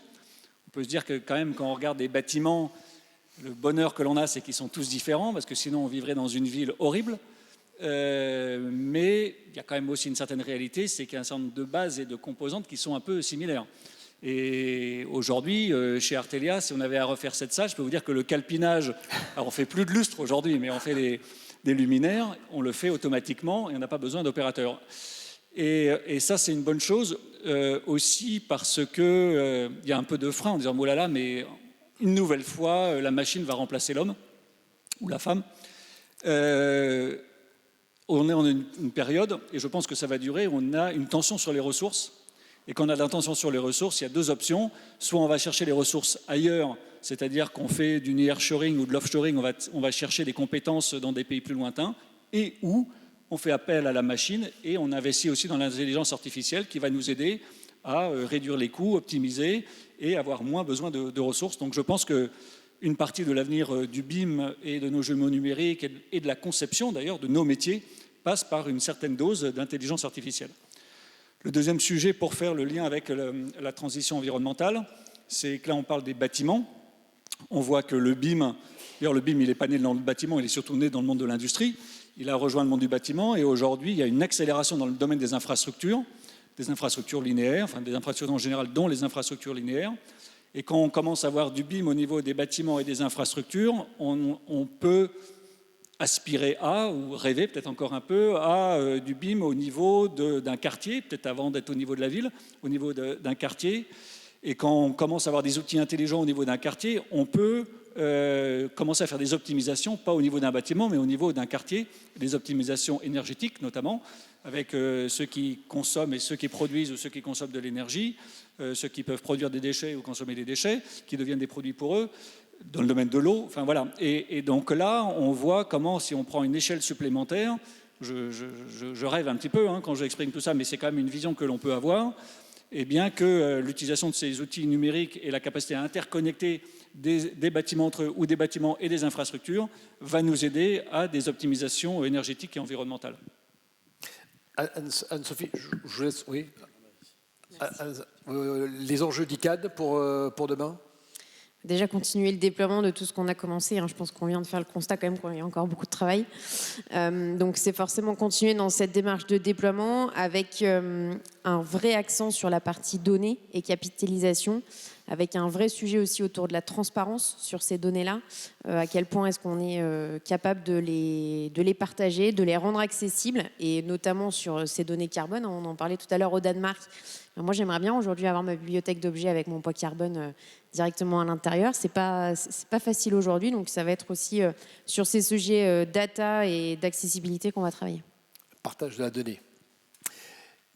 Alors, moi, ce qui me paraît important en vision long terme au milieu de tout ça, c'est que plus on va avoir des outils puissants de simulation, d'aide à la décision, plus on a un environnement complexe, plus je crois qu'il faut que la montée en compétences et en formation des collaborateurs à tout niveau, à tous les acteurs de la filière, soit forte. Et je pense que là, il y a un immense travail à faire, notamment sur des métiers qui ont souvent été peut-être sous-estimés, les métiers liés à l'exploitation des actifs immobiliers, où il y a des champs de progrès considérables. Donc j'insisterai, je pense que tout est dans l'accélération de la formation et de la formation action pour que ce soit une bonne appropriation par les différents acteurs. Je vous montre ce document que la Fédération Sinov vient de publier pour les pistes pour agir. Vous les retrouvez dans ce document qui est à votre disposition évidemment ce soir et sur le site de la Fédération Sinov. On peut peut-être prendre une ou deux questions dans la salle. On va juste... je vous amène le micro. Bonsoir. Voilà. Bonsoir. Gérard Seigneur, je suis architecte et je représente l'UNSFA, le syndicat des architectes. Je voudrais qu'on passe un contrat avec tous les ingénieurs. On a beaucoup parlé de neuf, assez peu de rénovation. Or, le véritable enjeu aujourd'hui, c'est la rénovation. Ça fait longtemps que je dis qu'il faut qu'on puisse assurer, quand on dit on vend de la performance énergétique, on va gagner en consommation, etc. Et il faut qu'on puisse contractualiser ça. Qu'on soit la première profession de conception, architecte et ingénieur, parce qu'on a besoin de vous. On a besoin des disrupteurs comme Julien et autres, pour justement qu'on puisse assurer ça. Si on arrive à assurer, voilà, je vous vends ça et je m'engage. Et à ce moment-là, on répond à la maîtrise d'ouvrage, aux usagers, et puis on a tous les outils pour le faire. Jusqu'à présent, on simule, mais on ne s'engage pas. Comment ça se fait? C'est pas possible. On vend des travaux et des millions, mais il n'y a personne derrière. Alors il y a quelques tentatives, les CPE et autres, je sais bien, mais c'est pas encore à la mesure du besoin aujourd'hui qu'a la société par rapport à l'engagement d'une profession qui conçoit, qui a des outils puissants. Et ben voilà, on vend ça avec des scénarios, avec des contraintes et bien entendu nos assureurs qui puissent dire ah oui mais on vous assure, vous avez le droit de passer à 23 degrés chez vous, mais vous on vous a vendu 19 degrés. Et vous avez le droit de passer, mais on a de la traçabilité, on va créer du service, on va créer du conseil. Est-ce qu'on peut passer ce contrat-là avec la profession? Bien sûr. Je réponds à Gérard Seigneur. D'abord, il existe quand même notamment ce qu'on appelle les CREM, contrats de rénovation, exploitation, maintenance, dans lesquels les maîtres d'ouvrage contractent avec des équipes d'entreprises qui font des travaux, qui s'engagent sur une performance et sur la maintenance pendant un certain nombre d'années. Ça se développe. Après, la question que vous posez, c'est plus celle des architectes, mais il me semble que ça renvoie plutôt à un problème de modèle économique. Le modèle économique des cabinets d'architectes font que ce sont des prestataires de services, ce ne sont pas vous n'avez pas une structure économique qui vous permet de prendre des risques économiques sur longue durée. Parce que prendre des contrats de réalisation, exploitation, maintenance sur 10 ans, ça suppose d'être capable de supporter un risque économique et un risque d'entreprise, et donc ça suppose des capitaux plus importants que ceux des cabinets d'architectes, à mon avis, non? Je propose qu'on s'arrête là. On va pouvoir continuer cet échange de manière un peu plus informelle dans quelques instants. Je sens que Julien a plein de choses à dire, Quelques minutes pour que Julien termine ce premier événement, les agitateurs. Je voudrais remercier les sponsors de cet événement, Opco Atlas et Concepteurs d'avenir, et les partenaires AESO Mutuel, Construction 21, Masterbeam et la CPME. Julien, si vous voulez prendre place à côté de nos invités, vous pouvez rester en place. Je me pousse. Voilà, en guise de conclusion, Julien, sur les messages forts qui ont été passés ce soir, votre réflexion. Ta réflexion pour terminer cette soirée. Déjà, je vous remercie d'être venu, d'avoir échangé des échanges très riches. Ça a ouvert certaines perspectives. Je ne vais pas rajouter grand-chose, en fait, parce que je pense qu'il y a eu des choses très intéressantes. Ce que je retiens déjà, c'est cette volonté d'avancer. C'est aussi la nécessité d'utiliser au mieux les datas par rapport à des usages qui paraissent évidents. Il y a aussi la capacité à avoir des personnes avec des nouvelles, j'allais dire compétentes, mais avec des nouvelles capacités. Le sujet de la formation, il est fondamental. Luc Julia parlait tout à l'heure de data scientist. Aujourd'hui, concrètement, un data scientist, c'est un métier très particulier. Et pour qu'il puisse échanger avec un maître d'ouvrage, avec une maîtrise d'œuvre et autres, il faut qu'il y ait un intermédiaire. Voilà, il y a des nouveaux métiers qui vont se créer par rapport à ça. Donc beaucoup d'opportunités, des échanges très riches. Voilà, la conclusion est là-dessus. Et une fois de plus, je reste convaincu qu'effectivement, en utilisant bien ces données, il y a l'histoire de la frugalité qui a été évoquée, on va pouvoir accélérer. C'est un des leviers qui va permettre d'accélérer cette transition environnementale et tous les sujets carbone. Donc voilà, je reste très confiant. Et malgré ce que certains ont cru croire, je trouve qu'on a bien avancé. Voilà, je vous remercie. Je ne veux pas en dire plus parce que on va aller boire un coup en fait. Vous pouvez applaudir nos intervenants, je vous le propose. Merci beaucoup. Merci d'avoir été présent pour cette première édition, les agitateurs de la Fédération Sinov. Bonne soirée à ceux qui nous ont suivis sur le live stream. À bientôt. Merci beaucoup.